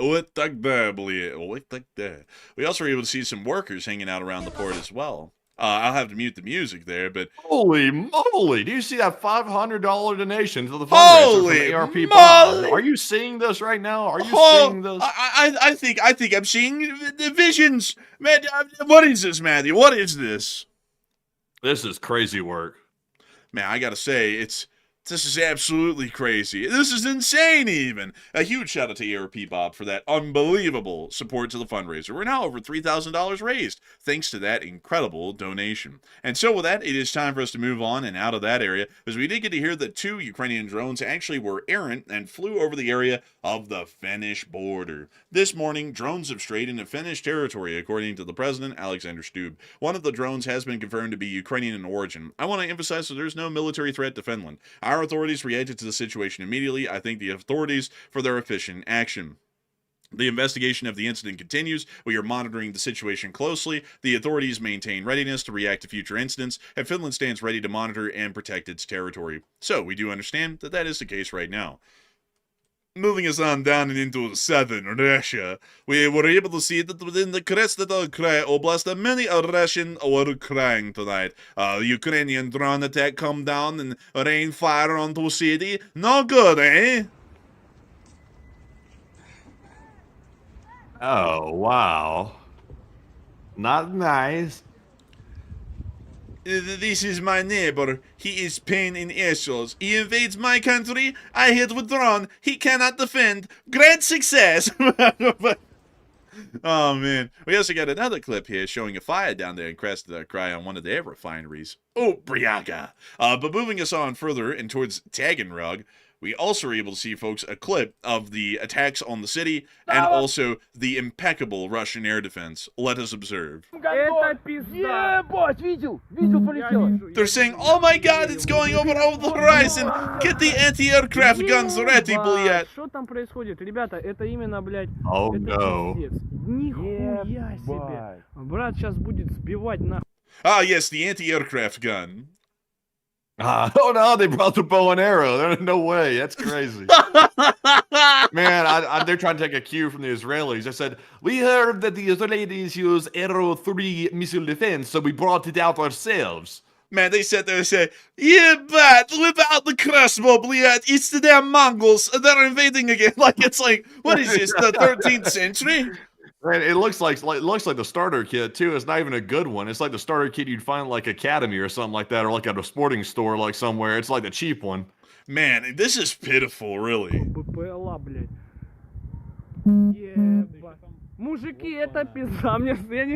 Fire, damn it, fire! Damn, the Arrow 3 doesn't work as well in Russia. I guess it's geographically locked in. Look at this guy. Man, what is he? Is he wearing a bandana over his head? Bruh, dude, don't judge him. He's a part of the local gang. He's got the do-rag. I tell you what, he's not messing around. Oh, man, they about to spin the block. They about to have a drive-by crossbowing. Oh my god, man. Dude, I bet you, man, they were patrolling the block for like a gang maybe or something. You know, and they had that bow out. Like, oh my god, and then the air raid happened. Oh man, that is something else right there. I gotta tell you, folks, only in Russia. Only in Russia. It's like tablet. We also were able to see the Russian air defenses here in the still frame again. But let me show you the actual attack on the city, getting outside of the jokes and all. So, here we are. First, it appears that there is a fire in the heavens.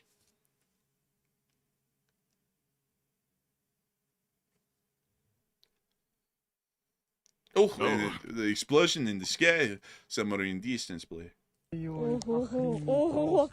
Oh, ho. Man, let's listen to that again. Apparently, this woman is spamming the emo. It's like, no, that's not even over there. That's just the explosions. That's not ho ho ho. Oh man, here's another clip. Вот летит, сука. Oh, it's no. sugar. Ёбаный рот. Блядь. Сколу That was my въебался. paycheck. You son of a bitch. What in the world? What the hell was that? Man, that was a Jurassic Park theme coming on, like it was on cue. В школу въебался. Ёбаный.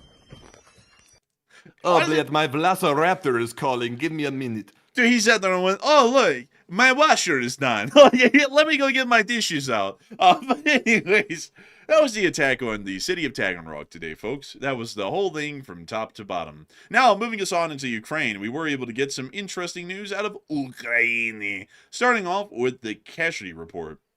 And according to Miss DC, keeper of the records, average troop loss past 5 days over 1,000 a day. So the 7-day average rises to 1,136. 1,948 drones shot down ranks as the 15th highest daily loss. And tanks and APCs are increasing, and that is a great thing to see. Over the course of the past 24 hours, we were able to confirm that 1,360 Russian soldiers were wounded and killed, along with 16 APCs, 181 supply trucks, 8 main battle tanks, 65 artillery pieces, 1,948 drones, and all in all, a pretty impressive day.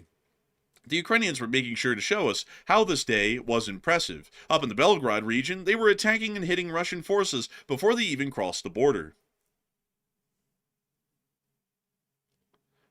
Yes. Do you have your papers, please?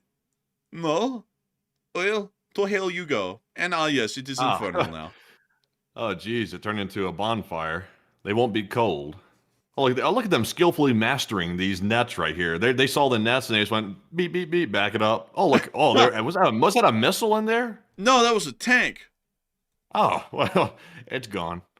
Look, Buhanka in the mud. Muddy Buhanka. Oh, man. Bink. And they got him. He was stuck. They got him unstuck, though. They helped him in ways that he could not understand yet, but he would learn to appreciate in later times. We also were able to see the 151st Mechanized Brigade targeting some Russians up near the Kupiansk city area. Oh. Minus one more ugly Bing Shaling marketplace golf cart thing. Folks, there are so many mouse cursors on the screen. Look, 1 and 2. It's truly unreal. Man, I'll tell you what, you don't want to be a mouse cursor. That's a bad career to have. Tukabliat, you stupid rat. You don't understand, you mouse. Screw you, you damn rodent. I'm a mouse cursor by trade. Man, the rat sister, man, like, clutches at its chest like, "Oh, me? Yes, you, yeah, like, you damn rat." Man, like that cartoon right there, you know what I'm saying? You know that one where he's like, "Here, take this, you rat. Here, take this, rat." And he's like throwing cheese at the rat and it's getting fat. And they said, "No more. I'm saving it for lunch." And then the rat started crying and like throwing a fit. Man, I'll tell you. Man, that look rat at everybody. They just got the joke right now. That's why I repeated it a second time, the whole mouse cursor thing. Is I was like, hopefully people get an idea of what I'm talking about here. People could miss the joke. But it looks like people got it. People did get the joke. This guy also got the drone. And this guy did as well. Surprise! Ha! That guy was taking a piss. But anyways, moving on from that, it's time for us to move down front to Seversk, where we were able to see them taking down the drones in the 10th Mountain Assault Brigade with the drone net gun. Look at that. What a neat system. And very effective. Damn. I feel like these days I'm like Paulie Walnuts. I'm having to repeat the joke twice for effect. Hey, Tony, did you hear that joke I just said? I said that if his mother was here. I had to stop that one before I actually said what he said in the show, because if I did, you know, we might get age restricted. Listen. This is really wild. Look at that. These nets right here. They're just hitting them hard with these nets right here. You know, I saw a 60 Minutes segment today. 60 Minutes does a little piece on it today about Ukraine, the drone warfare. There was a U.S. military soldier that was in the interview, and he was talking about how in the beginning of the Ukraine war, the U.S. soldiers went over to Ukraine to teach them strategy and give them basic training. So that way they're familiar with the U.S. doctrine and familiar with U.S. training. And it turned out that instead of training the Ukrainians, the U.S. military officer said that the U.S. military actually quickly started learning things from the Ukrainians about drone warfare, and the military realized, hey, we can learn some things from these people. We probably should, but you know that's changed in the recent year or so. That's changed. We don't want Ukrainian help anymore, apparently, but we'd be wise to accept it because even the military knows we need it. Yeah, honestly, I would definitely agree with that. We also got to see that down in the south, the 108th TDF was also hitting Russian forces as well today. Ooh.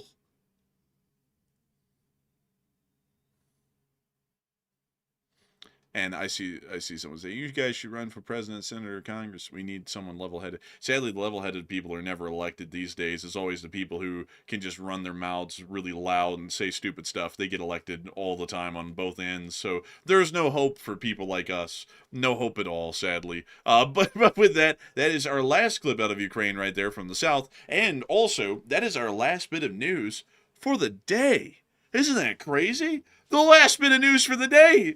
What are we supposed to do? We move on into the question segment. If my alter ego would calm down there for a moment, we get to talk to each and every single one of y'all. And boy, howdy, folks, what a wonderful time it's going to be. We've had about 140,000 people watch this news summary here at the beginning of the show. And we're massively appreciative of that. Greatly appreciative. And it's time for us to get on into some questions. All kinds of questions. We can talk about literally anything and everything except for religion, politics, climate change, and whether the A-10 is relevant in modern warfare or not. But nevertheless, Matthew, please do tell us, are there any other top donors that we've had in this last segment between the last questions? And also, what type of live chat questions do we have afterwards? Okay, so let's talk about money. Right now, we have raised over $3,354 on the fundraiser. We are almost about $1,000 above the goal right now, thanks to the LSA once again. And a huge shout out to everybody once again for helping us to hit that goal and go well beyond it. Because these days, the channel, over the many years it's been running, has raised somewhere in the neighborhood of just about over $1.7 million. Sadly, I don't have the exact number in my head right now to tell you, but it's definitely in that region. So that's a whopping amount of money right there. 1.7 million from a YouTube channel for charity, thanks to the audience, of course. That is tremendous work right there. And we fundraised for loads of charities. Like, we've done so many I can't even remember them all at this point. We've done charities for like the California wildfire situation. We've done charities for U.S. Veterans. We've done charities for the Ukrainians as well, and also wherever else we've done them in the past as well across the area. I think we've even run one for the Doctors Without Borders and several other charities like that as well. So very impressive indeed. And to call out our top donors so far during our last segment, we did get a 500 from ARP Bob, and a huge shout out to ARP for that massive 500 into the fundraiser. Also a big shout out to Zeke Rose, who threw in a 333 right there, and a huge shout out to Zeke for that generosity as well. That might be Hal Rose actually. I mean, it was Zeke Rose. I think, did he change his name in the chat? I think that is Hal Rose, but its name is Zeke Rose now. So if it is Hal, or perhaps his alter ego, perhaps, a huge shout out to you. Also, a huge shout out to Nicholas Condor, who threw in a 250, and also a 50 from Sadato Hosoda, as well as a 50 from Robbie Crenshaw. And a huge shout out once again to the top donors and all the other folks that threw in donations, because y'all help us hit the goal, and we're very appreciative. And Enforcer, what say you? And I got to thank y'all massively as well, because y'all are absolutely incredible folks helping out these fundraisers. Y'all are helping to support these nonprofits, which are helping out massively overseas in multiple different areas of the world, and sometimes in areas that we cover directly on air, like in Ukraine with Razom For Ukraine tonight. And I got to thank you all massively for y'all's support, because y'all are not only helping this channel to keep on rolling, but through these fundraisers, more importantly, like tonight, y'all are actually helping to see that we have a bit of an impact on the very news stories that we're covering. So a humongous thanks to y'all once again for making sure and really helping these fundraisers. And with that in mind, it is time for us to move on and into the live chat questions. And Matthew, what do we got? Okay, so before we get into those live chat questions, I want to go over one other pretty big story today that happened. We weren't able to cover it during the main segment, but I do want to go over it right now, as I think it is pretty pertinent, and also a very disturbing story that came out of the United States today.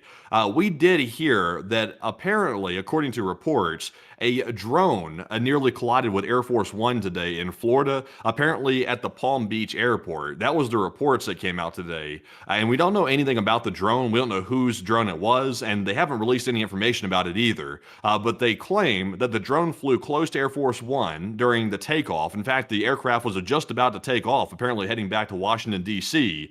It briefly halted the takeoff, and also military helicopters apparently went airborne trying to get the drone away from Air Force One. So that's obviously concerning, to say the least, because we don't know whose drone it is, like I mentioned, and it's trying to attack or surveil the president's aircraft. Obviously that's quite a serious security breach. So if they know anything else about it, they haven't told us about it. Obviously, they haven't told the media about it either. But very concerning that we're seeing a lot of drone incursions in U.S. airspace over sensitive bases, also near the president's aircraft, and we don't know who's doing it whatsoever. But Enforcer, what say you about the whole thing? I have to say it was a pretty wild occurrence, and hopefully they'll be able to tighten up security and ensure that such a thing like that doesn't happen again here in the future. Actually, we've been to this airport before. We have. I think when we went here, I don't think Air Force One was sitting on the tarmac. No, it wasn't. And also, the president wasn't around. And then we drove by Mar-a-Lago, and we're like, oh, let's get a nice view of the building.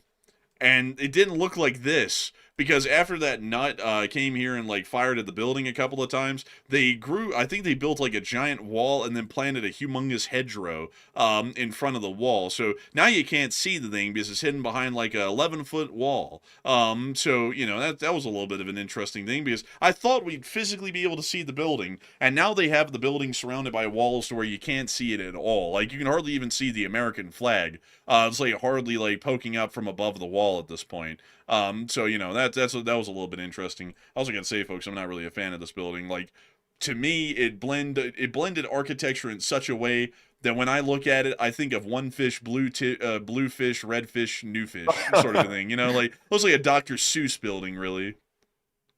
Yeah, it's weird about Palm Beach, that area. What's it? West Palm Beach is what it's called. It's a very stark contrast. Like, the area around Mar-a-Lago, we actually drove right down the street right here when we visited the area a while back when we were looking at new places for Enforcer HQ 2.0. And for whatever reason, I thought it'd be a good idea to go check out western, or actually southern Florida. So we went down to go check out that area, and not in West Palm Beach, obviously. That's way too expensive, but in other areas that's a lot cheaper than this. But we just happened to drive by Mar-a-Lago because we were curious what it looked like. And it's nice over here on this island near West Palm Beach, but the stark contrast, like if you drive back across that bridge and back into West Palm Beach itself, it gets rough quick, like very quick. There's a stark contrast between the highly wealthy in West Palm Beach and also the not so wealthy in the area. And when it gets bad, it gets really bad. Like, it gets tough.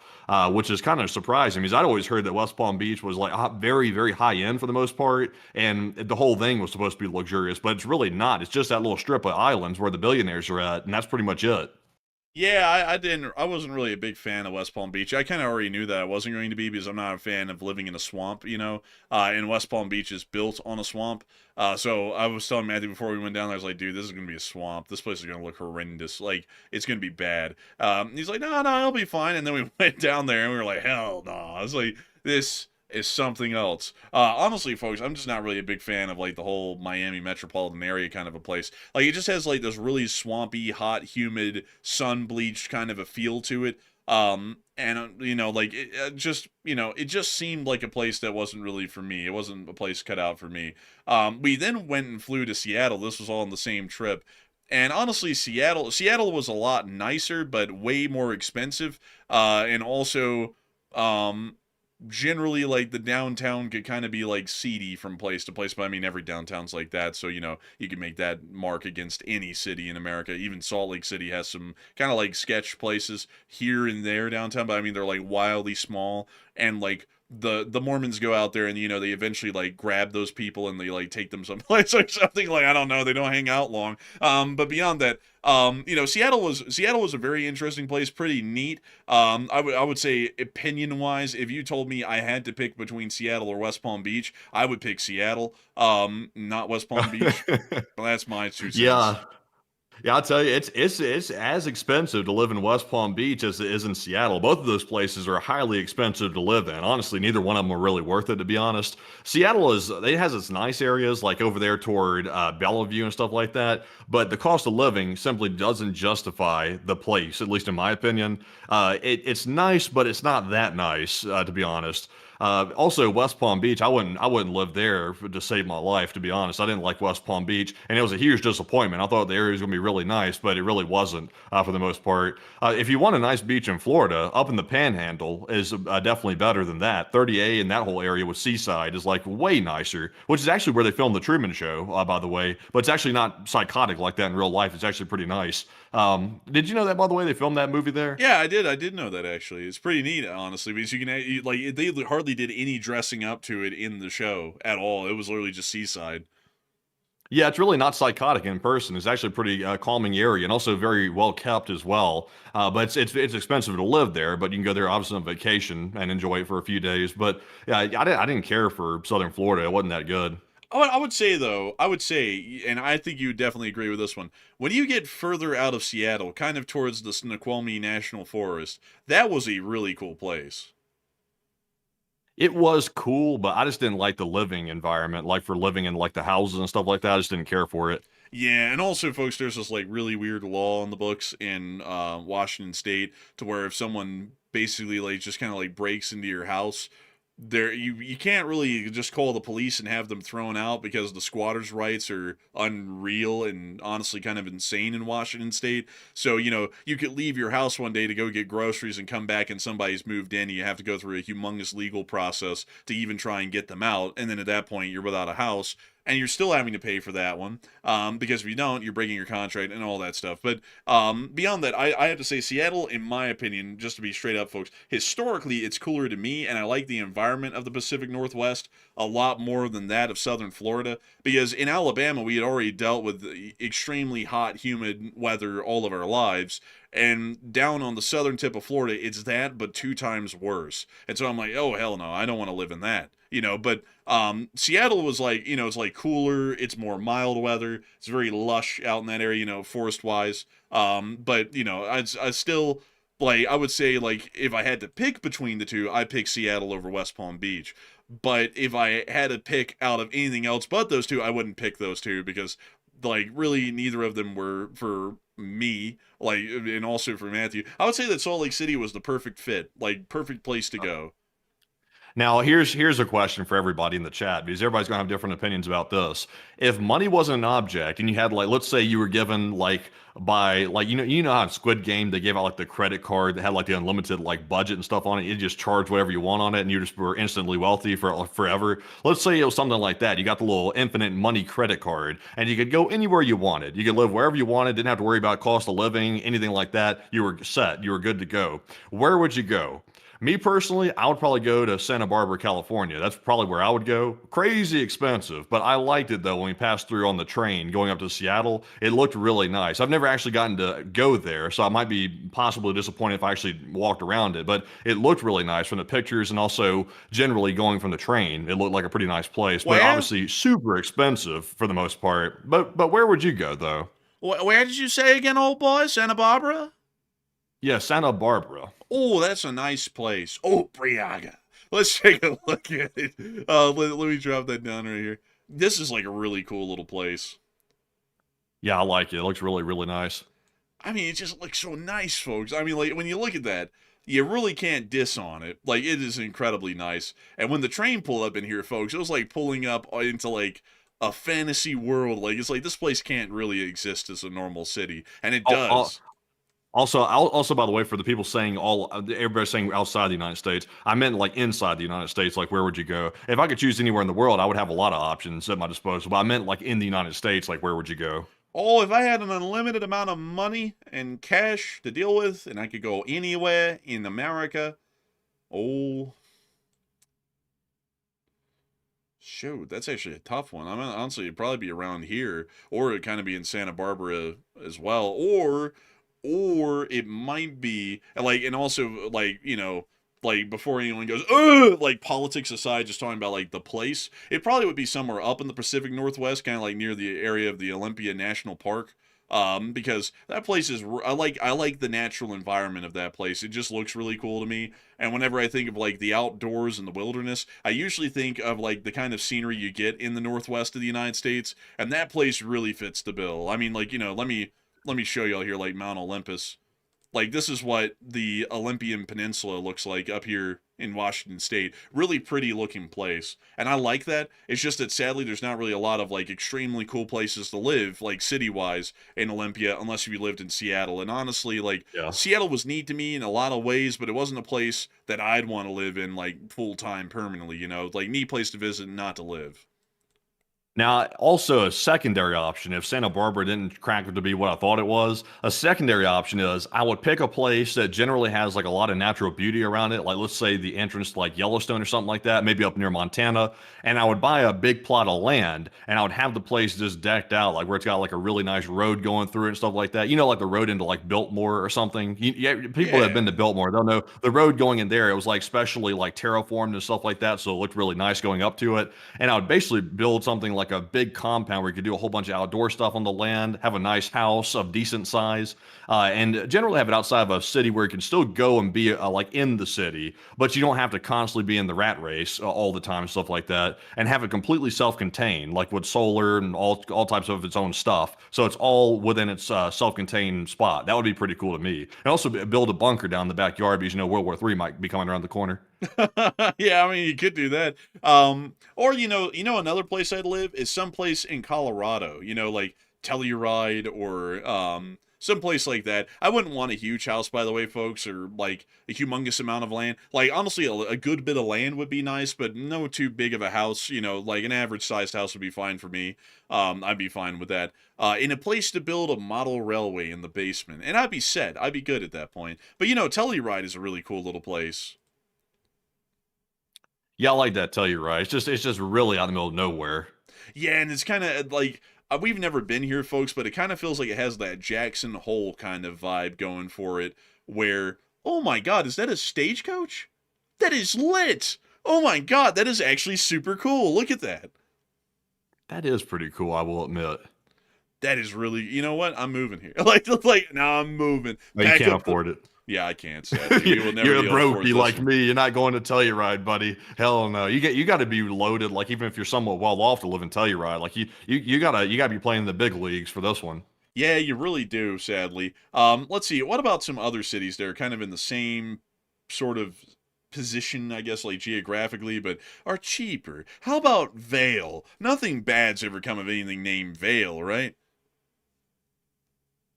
Bell. Wow, that's actually a really cool little place. Look at that. It's like a little German city. That is pretty cool. Where's this again? This is Vale. This is Vale on Interstate 70. Now that is something right there. Now Wow. for the folks that keep mentioning like where globally would I live if I wanted to move out of the United States, which is not really feasible, but just dreaming here for a minute. Me personally, I would probably move to the Cornwall coast in England. Probably The that was the most Cornish beautiful coast. scenery. Yeah, the Cornish coast in England. That's probably the most beautiful scenery that I saw when we were over there. Very beautiful place, by the way. Huge cliffs and coastline stuff like that. But it's kind of a little bit like California, a little bit, which is kind of probably why I like California in the Santa Barbara area. It doesn't have the cliffs quite like this, but I mean, it's somewhat similar, like at least in appearances, a little bit. So I'd probably move here in England for the most part, or possibly maybe somewhere in France, like out in the like vineyard areas or something. But Enforcer, what say you? I'd have to say the Cornish coast is a cool place. You know what else is a really cool place? The west coast of Wales. That's a pretty cool spot. Like the Pembrokeshire coast and stuff. Yeah, that was pretty nice. Yeah, that was a really nice place. And the mountains of Snowdonia are also really cool as well. Now, what's interesting, folks, is that the tallest mountain in this mountain range is about, I think, like 3,000 feet or so. It's like 3,700 feet, which here in Utah, people would call it a hill. Like if we climbed that, people would be like, oh, you went up a hill. But in Britain, these are called mountains because the tallest mountain in Britain is Ben Nevis, which I think is only about 4,200 feet tall. And that's not counting from its base to the peak. That's just counting from sea level. But very like honestly, folks, I would say that if I could pick anywhere in the world to live, probably like if we're not talking about everything and we're just talking about Hey, natural scenery. I literally stood right there in that exact picture that you took right there. I literally have a picture of me standing in that exact Right spot. here. Literally, yeah, where this guy is standing, where he took this picture, I was literally leaning against this rock wall about, what was it, 10 years ago? Literally leaning against it and taking that exact picture. That's really wild. Man, honestly, man, that is pretty crazy. And that was a long time ago when we think about it now. It's like that was like 10 years ago or so. This is a beautiful spot. Which place is this again? That That's was, where that picture was taken? that was the little town of Bedgelert, which is in the middle of Man, the mountains. Bedgler, that was a beautiful place. That place rivaled the Cotswolds, like whatever that Burton on the Water. It rivaled that place when it comes to like the neatness of it. And what's crazy is that like this area is completely underrated. Like everyone when they go to Britain, they're like, "We have to go to the Cotswolds." It's like, no, you don't. It's like, no, it's like honestly, the Cotswolds are like overcrowded, and for that reason alone, overrated. Very pretty, but you know, it's just so crowded you really can't enjoy it. The better places to go, in my opinion, were like places like Yorkshire. Yorkshire was really pretty, and the Yorkshire Dales were really cool as well. And then Snowdonia and most of Wales was just like unbelievably beautiful. Like Wales is very underrated for natural beauty. Nobody ever talks about them. But that is the place to go if you want to see a nice place. But if I had unlimited money and we weren't talking about living in America, I would probably pick somewhere in Britain or I would pick somewhere in Switzerland. Or maybe even Austria, kind of like to throw in the whole Alps range, basically, because Switzerland and Austria are very beautiful places and very clean, and I like them. I think they're very neat. And Britain has unparalleled natural beauty. Like you can just drive 30 miles down the road, and the scenery, like and the ecology changes so much, but it's breathtaking every single time and every single way when the change happens. You know, Matthew, Britain actually has a desert. Did you know that? I did not know that. Yeah, let me see if I can find it here. It's actually the biggest desert in most of Europe. Yeah, here it is. This is, let's see here. What the hell is this thing called? This is technically a desert, by the way. I just want to make it clear. Technically, it's a desert. But I think it's like the Dungeness Desert or something like that. And I'm trying to see if I can show the desert to you. Right here, maybe. Let's see. Yeah, so this is Britain's desert. That is wild right there. They got like a walkway through it, like you're walking through like Yellowstone geyser fields or something. Yeah, that's crazy, isn't it? They also have this tiny little railway thing that they run through here. I don't know a lot about this one. No. No, please. They Like, run the desert. They screwed the desert over. But it's a tiny little railway that they run down the coast, but I don't know a lot about that one. I did know that they kitted it out for the Second World War. They actually had like anti-aircraft guns on those little trains and stuff. It was kind of neat. But outside of that, though, you know, Britain is a really beautiful place, folks. I would highly recommend taking a trip there and visiting it, because it is something else. I mean, the history, the cities, the people, it's just a neat place to see. Like, highly recommend it. Could not recommend it enough. And I also... Pull up real quick. Like show the area of France where they have like the French chateaus. Like, hey, have you seen Star Trek Picard? Like at all? Like that series? Yeah, I think I know what you're talking about. Kind of like out here near Reims, kind of like place, sort of. Possibly so. Whatever chateau they rented for that series of TV shows or whatever. Very beautiful part of France. I like that French architecture like that. I think Jeremy Clarkson in the UK kind of got a similar situation like that in the Cotswolds and sort of like had a replicated French architecture home, if I'm not mistaken. But it's based off the French architecture. It's a really nice look. Just look at this beautiful... It doesn't look that beautiful in the spring, but look at that beautiful land in the summer. Heavens be. Really beautiful place. Honestly, Europe is a gorgeous place throughout. Like, there's not really a lot of hideous places in Europe. And also the land's been cultivated and, you know, generally domesticated, if you want to call it that, for hundreds of years. Basically, all of it has been. So it's like a giant garden over there in Europe, you know. There's no untamed wildernesses really in Europe like there are here in America. And they make sure to make it look incredibly nice. I mean, if you look at this, you'd be hard pressed to say that this is ugly. But you know, one thing that I will say though is that for a lot of people who have gone to France, I've never really heard them say anything good about France, because a lot of people end up getting like a very bad experience with someone who is French, and then it kind of like sours their whole opinion of the country. Because I ran into someone recently that I was having to deal with for some business related stuff, and they were like, "Oh, I just came back from an international trip from Europe," and I was like, "Really? Where'd you go?" And they went to, I think it was Germany, Switzerland, France, and then Britain. And I was like, "Oh, well, how'd you like the countries?" And they were like, "Well, you know, all of them were fine except for France because the people are really mean there." And I was like, "Well, you know, it's like, you know, that kind of comes with the territory, you know, French people, you know, they're all kind of like that." But Yeah. let's see. But Germany is also a really beautiful place as well. Like take a look at this. Oh yeah, it's real nice looking. Yeah, that's beautiful looking right there. Honestly, it looks like something that Utah would have, to be honest. But also at the same time, though, I will say that I would like to live on the Cornwall coast, possibly Santa Barbara, California. But the price is a little bit out of whack. A little bit out of whack. Yeah, they say the prices, sir. It's a little bit out of my range. It's a little bit out of my range. Those prices are crazy. Bring them down. Bring them down. But also at the same time, like after I see enough bots in the chat, like occasionally, it makes me want to abandon all those plans and go live in Antarctica. I'm not gonna lie, bots will make you think humanity's doomed. I mean, truly. I mean, they really will. I want to go live behind the ice wall. Like, put me behind the damn ice wall and lock the damn door. Man, like I gotta tell y'all folks, y'all don't get to see him much because we banned them kind of quickly, but the comments that bots make, and sometimes these bots are actually real people, by the way, folks. We just call them bots as like a universal term. But sometimes people say such ignorant and stupid stuff, and to think that these people vote, no matter what they're saying, whether it leans one way or the other, it makes me so disappointed in their education and their ignorance, and to think that a decent amount of people in the country are like that, it's like that's kind of very disappointing to me. It's like, how the hell do you even try and fix something like that, when people are just that uneducated? It's like you can't. It's like no matter what you try to do, you can. But Let's see. Let's see here. Let's see. I'm pulling up my new wish list. Most remote places to live on Earth. Let's see here. I'm trying to find my new home. Let's see here. Tristan D.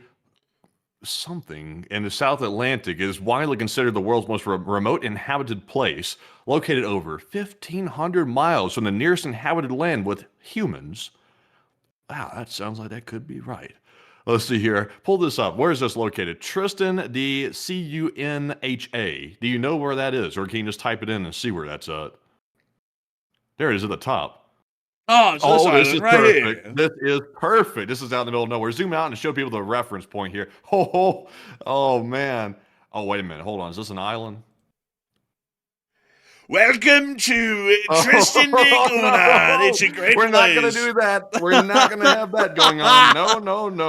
No. See, we're going to do the island the right way, where there's no illegal activities happening on it. We'll have it the right type of island right here. Look, this one has sheep and cows on it. This one has some birds sitting on piles of something. Oh, cemetery too. Cemetery. Look at that. That's right here. A lot of these pictures seem to be AI made, like this one. Interesting. Can we It could be because it's so remote. It could be that it's so remote. Is that a volcano? Oh, yeah, it is. It's a volcano. That could be troublesome. A little bit. Matthew's scared of these things, and this is the only town on the island. I think the next best bet might be Alaska. Oh, well, I know a good place for you to go, Matthew. It's on Alaska. I'm just kidding, by the way. It's this town right up here. It's the town of Utjekvik. Is this where they share the whales that they hunt? Yes. I don't know. Yeah, I saw a documentary about this right here. I don't know if it's this town specifically, but in Alaska, in the very rural areas, the towns are so small, everybody knows everybody. So it's impossible to be antisocial because you have to know other people to survive, because you have to be able to eat. So they go hunt the whales and stuff, and they bring the whale back, they slaughter it, and then somebody prepares the whale and cooks it. And then the whole town comes into the person's house and eats. And they repeat that day in and day out. So you cannot be antisocial here. You can't be introverted. You have to be an extrovert. Or otherwise, you may not survive very long. Honestly, if you want to be isolated, but kind of like in a city a little bit, you could live in Anchorage. Honestly, man, I wonder what the Anchorage International Airport kind of looks like for air traffic. I wonder if they have a lot of domestic flights coming in and out of there. Well, they got a lot of flights coming in and going out. I wonder what type, Oh, look. It's a 777. Oh, look, this one's going to Anchorage. It's another 777. Oh, look, that's a 747 freighter. That's also going to Anchorage. What's this? Hot take is as good as it sounds to like live in an area that is actually isolated and remote and like with very little people on it. I have a feeling that after about a month of that, you'll be wishing to bring the torment back. I have a feeling you'd rather be tormented than live completely isolated, because ultimately people are social creatures, humans are. So you have to have social interaction. If you don't have it, your health even starts to decline for the most part. So it's not really possible to live in these remote places. Like even the people that live in rural places, they have to have friends and allies, because you just can't be out there by yourself. It's just impossible. You'll go nuts. Yeah, that's true. Also, by the way, Matthew, you want to play a game? Pick one of these aircraft. Well, I'm gonna hover over an aircraft, and I want you to bet whether it came from Anchorage or not. All right. All right. So let's. It's coming from Anchorage or going to Anchorage. You have to guess if it is or isn't. So we'll go with this one right here. Yes. That's correct. How about this one? Yes. No, Los Angeles. Oh, come on. Don't set me up like that. How about Also, I know what you're getting at, by the way. Like all these flights, like most of these flights, like a huge majority of them, all go to Anchorage. Like that's just the way it works. Yes, if y'all didn't know it, folks, about 15% of all wide-bodied cargo aircraft in the world fly through Anchorage, Alaska every single day, and they land there and then take off from there. So it is actually one of the largest air cargo hubs in the world. It's actually, I believe, the second or third busiest cargo airport on the surface of the globe, which is absolutely insane to think. And some of that cargo actually ends up getting dropped off in Anchorage to keep the city alive and running. So a little bit of a crazy fact about that. It actually sent me and a friend of mine down a wild rabbit hole of figuring out how many flights go to Anchorage every day, at least just cargo flights, and it's about 150 of them. And there's only 1,000 wide bodies in the entirety of the world. So that's 15% of all wide body cargo flights going to one airport every day. And it's an endless slug of them too. I mean, it's every day, 24/7 for every year at this point. It was always like that, but it really became huge during COVID, and then it never dropped off after that. And so now it's basically rigged itself into being a major cargo air hub on the globe. So a really crazy sort of effect about Anchorage, actually. Because if I go through a lot of these other flights, like this one just came from Anchorage. This one also came from Anchorage. That one came from Anchorage. This one came from Anchorage. That one's going to Anchorage. This one's also going to Anchorage. That one's going to Anchorage. That's going to Anchorage. This came from Chicago, actually. This one came from Anchorage. I mean, like, it's literally an endless line, this conga line here of planes going east and west over the Pacific. Almost all of them are coming from or going to Anchorage. It's a crazy fact of the thing. But with that, we are on and into the next one. Okay, so jumping into our super chats first and then getting into our live chat questions, our first super chat goes to Chris Feilbach, who puts in a $50 support. And thank you very much, Chris, for that support as always. And we do appreciate that very, very much. And Chris said today's orb word of the day is exorbitant. It's an adjective that refers to an amount that is unreasonably high, excessive, or far beyond reasonable limits. And I thank you so much for the support, Chris, and sharing another amazing orb word of the day with us. I got to thank you massively for that support and helping this channel keep it running. And I'll have to try and remember that word, exorbitant. And so big thanks to you so much once again. And with that, we are on to the next one. We also have a 20 from Ross Nib, and thank you very much, Ross, as well, for that support. He said, YouTube doesn't allow me to tip in for the fundraiser, but I figured out the hack to get a super chat anyway. Oh, and I thank you so much for the support. And I gotta say, thank you for helping the channel to keep on running. And we're greatly appreciative of that. We truly are, truly. And so with that, I hope that has addressed that well. And we are on to the next one.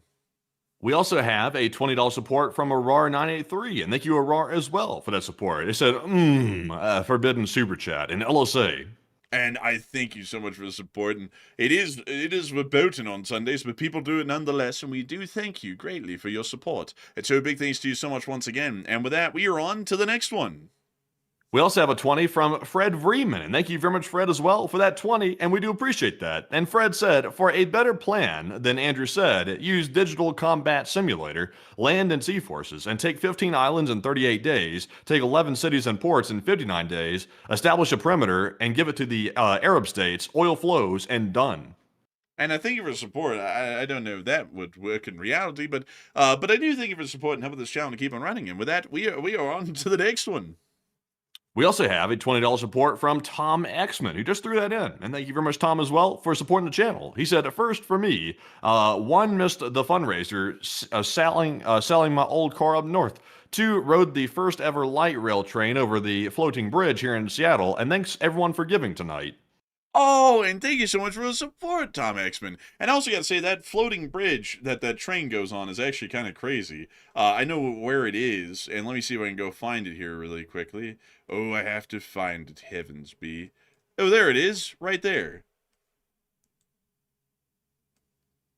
Well, Yes, we drove over this one. yes, we did. See, it is actually a floating bridge. Isn't that crazy? It's just floating on the water. And there is Bellevue over there. Honestly, Seattle. Does that mean it can sink? Not really, but I mean, technically, it might be able to. That would kind of suck. That would kind of suck. I feel like I-90 would get closed for that, but maybe not. I don't know. I feel like it would keep going. But outside of that, though, I mean, honestly, Seattle was a pretty cool place. Not like downtown Seattle, but like the surrounding areas of Seattle were actually pretty cool, because when I think of Bellevue, that was actually the first time that we went to a revolving sushi restaurant, and it was actually in a cool little store, like in a cool little place, and it was a pretty good food, like really good sushi and stuff. And let me show y'all what this downtown Bellevue area looks like right here. It's like a really cool little place.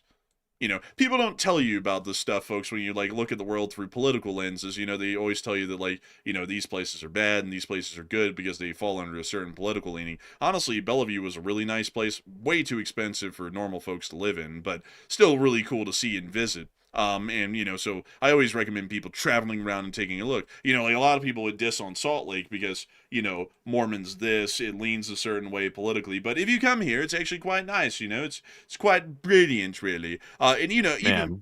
Man, I would rather live in Salt Lake City any day of the week other than Seattle. Like, even if the money thing, like the cost of living wasn't higher in Seattle, I would still live in Salt Lake.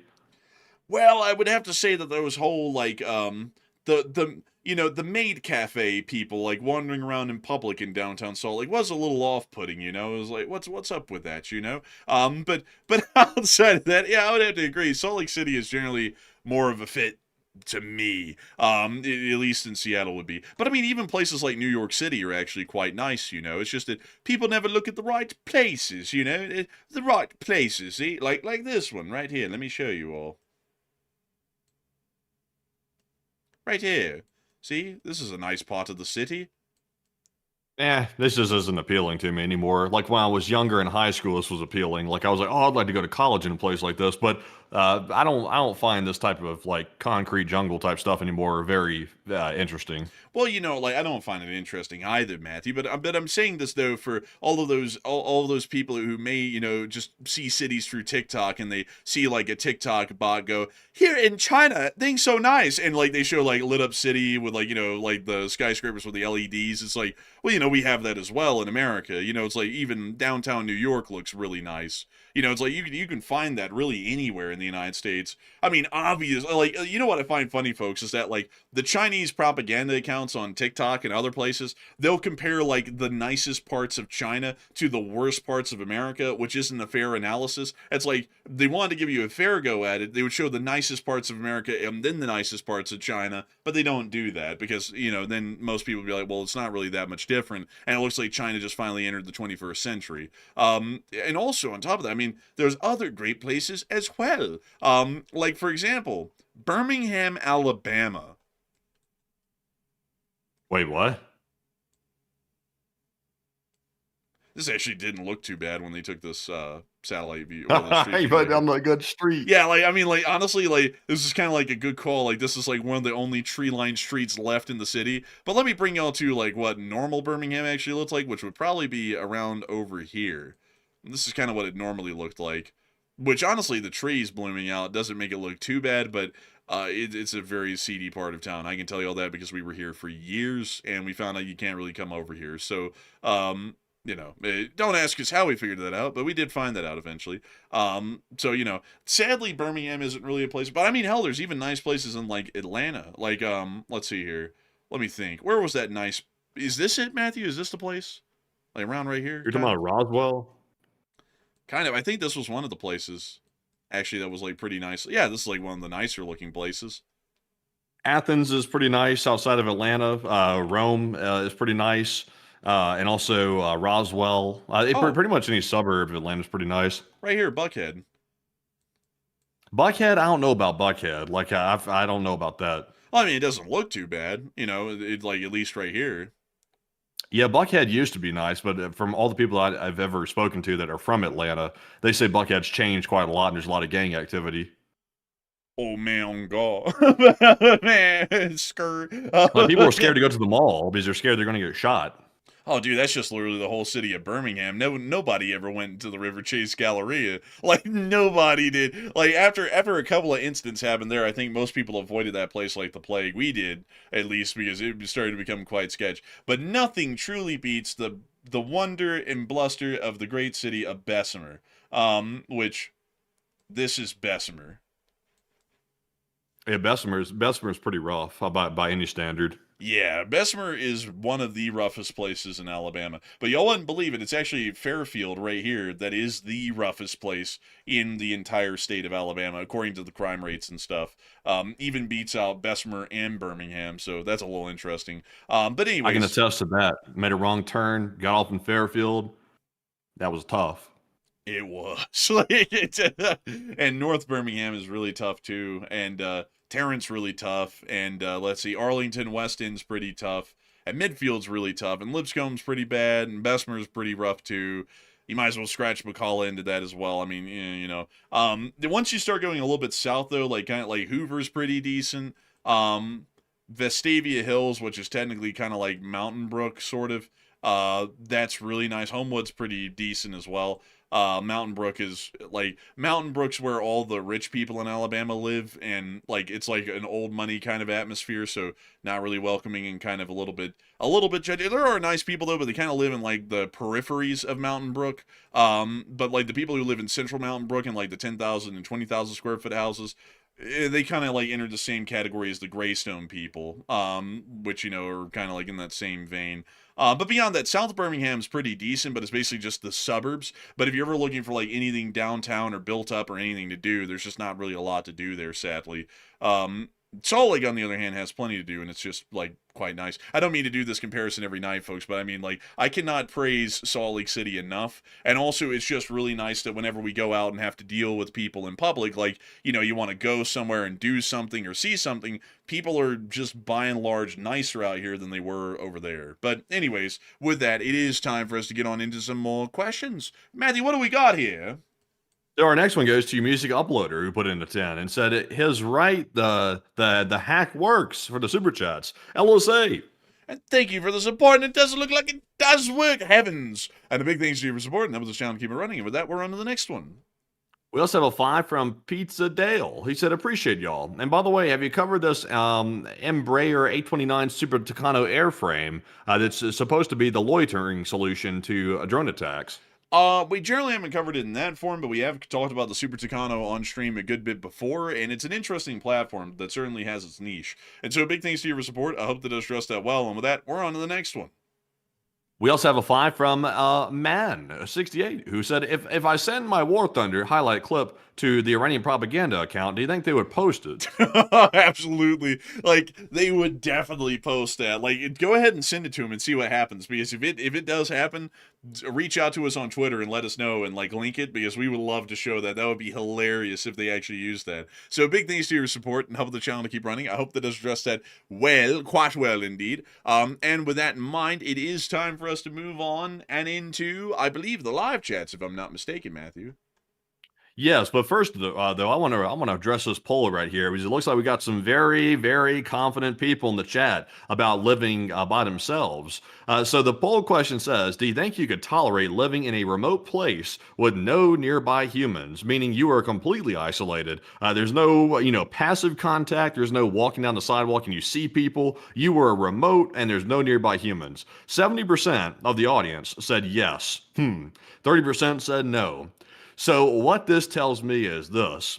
70% of the people have not truly lived in a remote place before, because true isolation is tough. It is very tough, like for anybody. Like even the most introverted introverts would have a hard time in a truly remote place. It's just simply not the way of a human nature to live in a place that remote by themselves. It's just not natural. So I would say that I think people are overestimating how they would do in a place like that. I think they're overestimating it. It might be people that are burnt out with being in cities around major population centers, possibly, and they want something that's the total opposite of what they're living in. But I think those people would change their minds after a month, because there was a wise person that once said, "Is it better to live in complete solitude and boredom, or to be tormented?" And it turns out that the scientific answer is most people would rather be tormented than live completely isolated, because it's just simply it gets so bad. By the way, if you get in complete isolation, that you literally start creating stuff inside of your own head to cope with it. It gets that bad. That's just human psychology. But Enforcer, what say you? I would say that I'd actually be in the camp that says no, because generally I'm a little bit more of a social person myself, and I kind of like to be around people and talk with people. I will say though, folks, that the larger amount of grading interactions I have with people, especially with the internet accelerating that over the years, has made that to where I kind of get, I'm a lot more picky with talking to people and trying to deal with them now than I was 4 years ago when I started working this thing. But outside of that, I would say that generally I wouldn't want to be in complete isolation, because that would start to get boring. And if you ever wanted to change a pace, you really wouldn't be able to get one, you know? Like you can kind of like self-isolate, even in an urban area. Which every once in a while, whenever I get tired, folks, like here in Salt Lake, even I just do that. Like in the middle of running the show, I'll be like, all right, everyone, thank you so much for watching. The show goes off air. And for like the next 2 or 3 days, I just don't really leave the house much, because I'm like, I'm kind of getting tired of getting out. I'm just going to stay here and kind of do my own thing. Really? Yeah, I just do that from time to time. Yeah.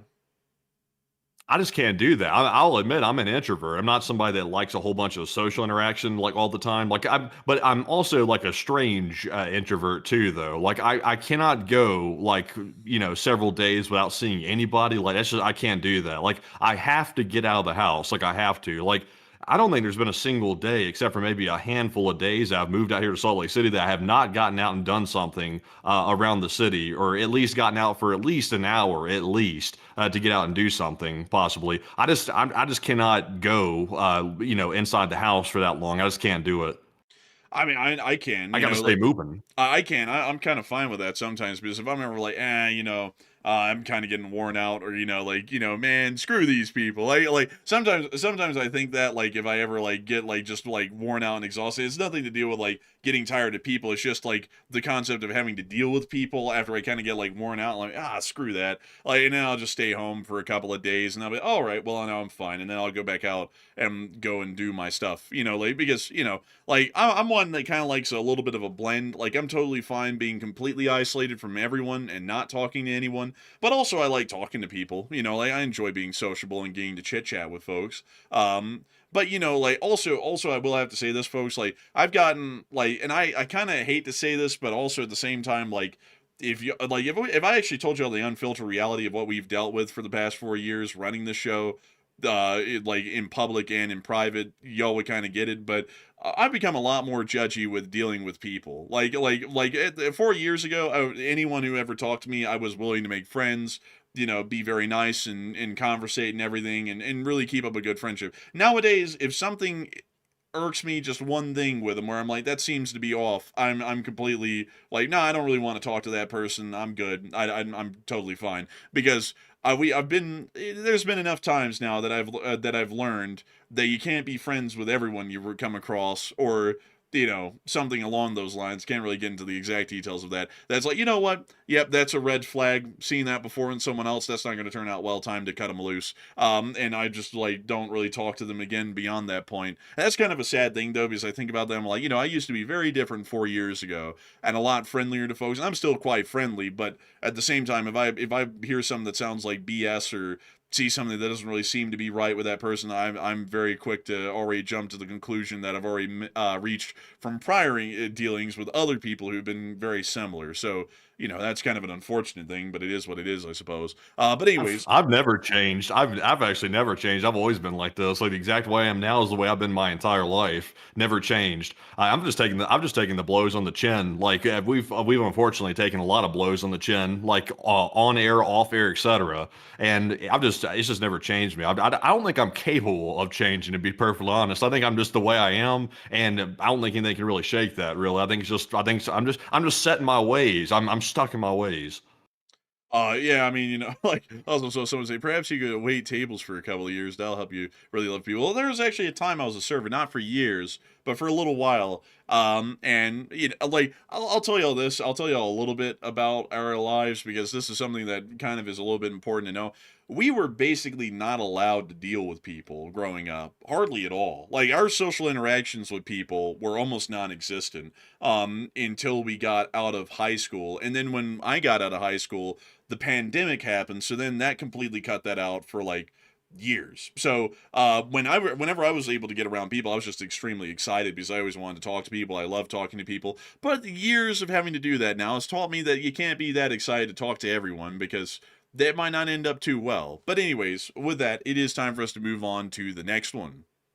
All right, so moving into our live chat questions here, our first one's going to go to Marion Deemert, who said, Matt, how is Ukraine doing?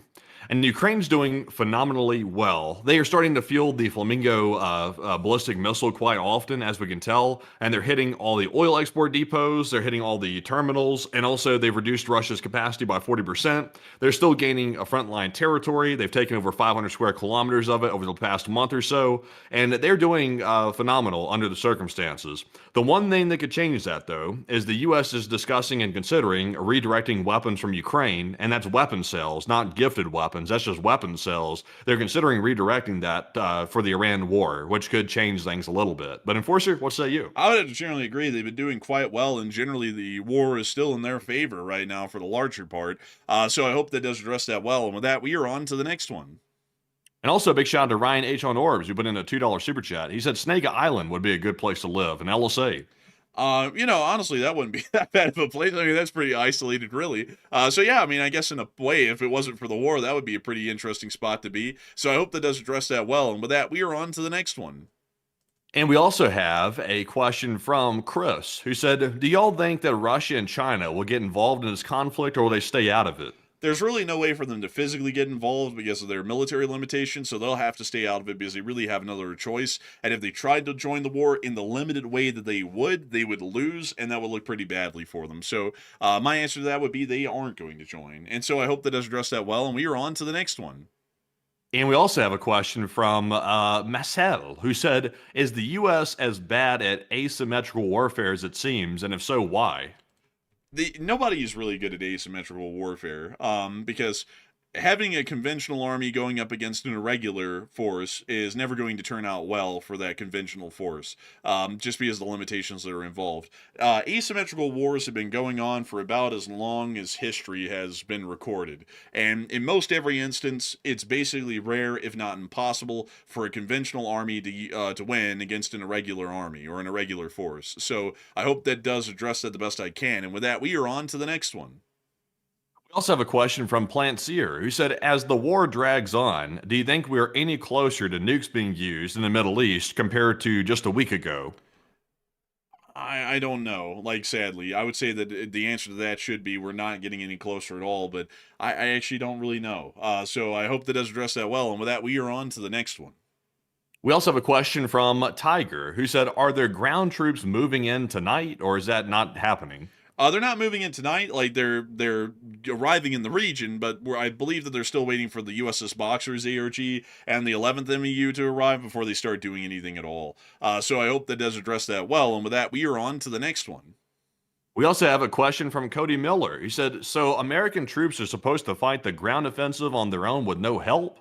And also, by the way, I heard that apparently there's a report out there. I'm not sure if it's true, because we haven't heard corroboration from Israel directly, but there was a media report claiming that Israel was not going to get involved in ground operations against Iran. So they're going to stay limited to airstrikes, from the sounds of it. So apparently they're telling the U.S. that they're on their own for the most part with a ground offensive. I'm not sure if that's necessarily true or not, because once again, I would prefer to hear official confirmation from Israel about that. But if the report is accurate, it sounds like Israel's bowing out, which is kind of a little odd, because I think they should be obligated to help under the circumstances. But Enforcer, what say you? I would generally agree, but the problem is that Israel really has no way to actually put troops on the ground in Iran like we do, and that's kind of what's limiting them to a degree. But at the same time, though, it's like, they could get there if they want to, but, of course, just going to let us basically do all the heavy lifting. So I hope that does address that well, and with that, we are on to the next one. We also have a question from London, who said, why are the Gulf states not even retaliating, even as of today?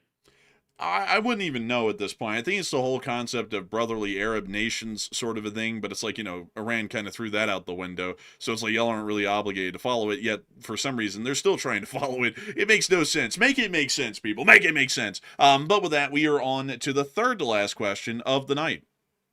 And this one goes to Scott, who said, Matt, I believe that if we cut the power to Iran, it will be using graphite munitions to short the wires, not destroy the power plants. And what are y'all's thoughts? I mean, they could try to do that, but generally, we would believe that it would What be is that? I'd actually don't know, and I haven't really heard of a weapon like that, so I was just gonna run with it and be like, I mean, maybe, maybe it's something that I just don't know about, or maybe it doesn't exist. I'm not really sure, but maybe. But I have a feeling that if they're gonna try and do any damage, it's gonna be lasting damage. Wires can be replaced easily. Substations and power stations really can't be. So they probably go after the heavier hitting and harder to repair sorts of objects, which are substations and power plants. And so with that, I hope that. So that's interesting. I've never actually heard of this. I'll have to actually declare ignorance on this one. But a graphite bomb or a graphite munition, it's a real weapon, by the way. It's a non-lethal weapon used to disable electrical grids, and it works by spreading a dense cloud of extremely fine, chemically treated carbon filaments over air-insulated high-voltage installations like transformers and power lines, which causes short circuits and disrupts the electrical supply in an area. So there's no destructive power behind it. It's not like an explosive in the normal sense. It's more of it's like a fouler. It fouls up the lines and won't let the electricity go down, and it causes a short at the actual transformer station itself. So I've actually never heard of that, but it looks like the U.S. has fielded it, and they actually have a working version of it as well, and they've used it before, apparently back in 1991 from the looks of it. So interesting. So apparently there is no. So let's let's see here. It says the countermeasures to the weapon. It can be mitigated by providing insulation. However, most power lines are not insulated in practice due to the high cost involved. I can promise you, Iran's are not insulated. I can almost promise you that they're broke. So they might be able to use that actually. They might actually be able to. I actually didn't know about such a weapon. That's very interesting to learn about. And thank you for putting in that live chat to teach us something new tonight. Very rarely do we learn anything new on this channel, and you're one of the people who have taught us something brand new. I'll actually have to start researching that after the show. So a humongous thanks to you so much once again for an amazing question right there. And with that, we're on to the second to last question of the night. And this one goes to Vision, who said, do you guys think that the U.S. might be able to utilize something like the Lockheed Lamprey to search for and destroy the mines in the Strait of Hormuz? They could certainly try. I wouldn't know a lot about that specific weapon systems abilities or systems abilities, so I wouldn't be able to say for sure, but they could definitely try and give it a shot because, something's better than nothing at this point is probably what they're thinking along with us. So I hope that does address that well. And with that, we are on to the final question of the night. And so who is the lucky last person who threw in the lucky last question of the night? And that viewer is Anime, who said, do you think the U.S. has enough troops to seize the Iranian coastline immediately around the Strait of Hormuz? And I would say not right now. We don't. It's not. It's the forces we have in the area are more of a raid force. They can take an island, and they can take it easy. Well, I don't know about holding it. That's going to be a whole other question because of the drone threat. But invading a large area of Iran, that's going to require. I think that's going to require basic infantry forces, which I don't think they've deployed yet. But Enforcer, what say you? You see, they know how to take the beachhead, but they just don't know how to hold the beachhead. You know that like quote Matthew from Seinfeld? Oh, yeah, yeah. You see, you know how to take the reservation, you just don't know how to hold the reservation. But beyond that, I'd have to say I would agree with Enforcer Man. Not right now. If they created a limited beachhead and airhead, they might be able to see some success.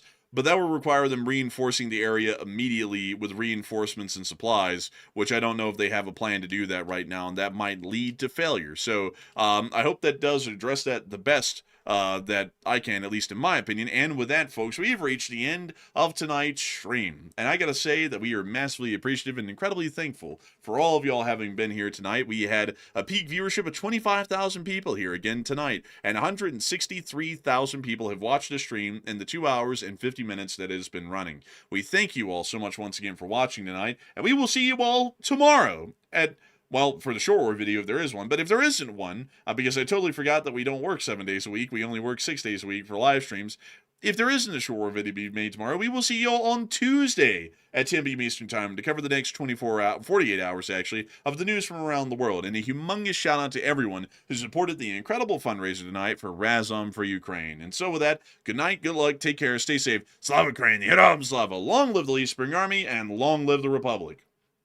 And with that, folks, we will see you all on Tuesday night at 10 p.m. Eastern for the next Nightly War News stream, and also maybe midday tomorrow on Monday, which is usually our day off. But still, we work on Monday. We just simply don't stream on Monday, basically. I'm still on Twitter. I'm still doing a short war video. So it's still a work day, but it's just not a stream day, basically. So we will have a short war video out tomorrow, long story short, if there is enough news to cover. And we will see you then, but if not, we will definitely see you on Tuesday night, as always. And a huge shout out to the LSA for once again raising over $500 for Razom For Ukraine. Once again, a fantastic fundraiser, and thank you to the LSA for making that possible yet again on another Sunday night. And a huge shout out as well to the 162,000 plus people that were here once again tonight. And of course, we'll see you all in the next one. And of course, Slava Ukraine, Herom Slava, get some rest, and good night.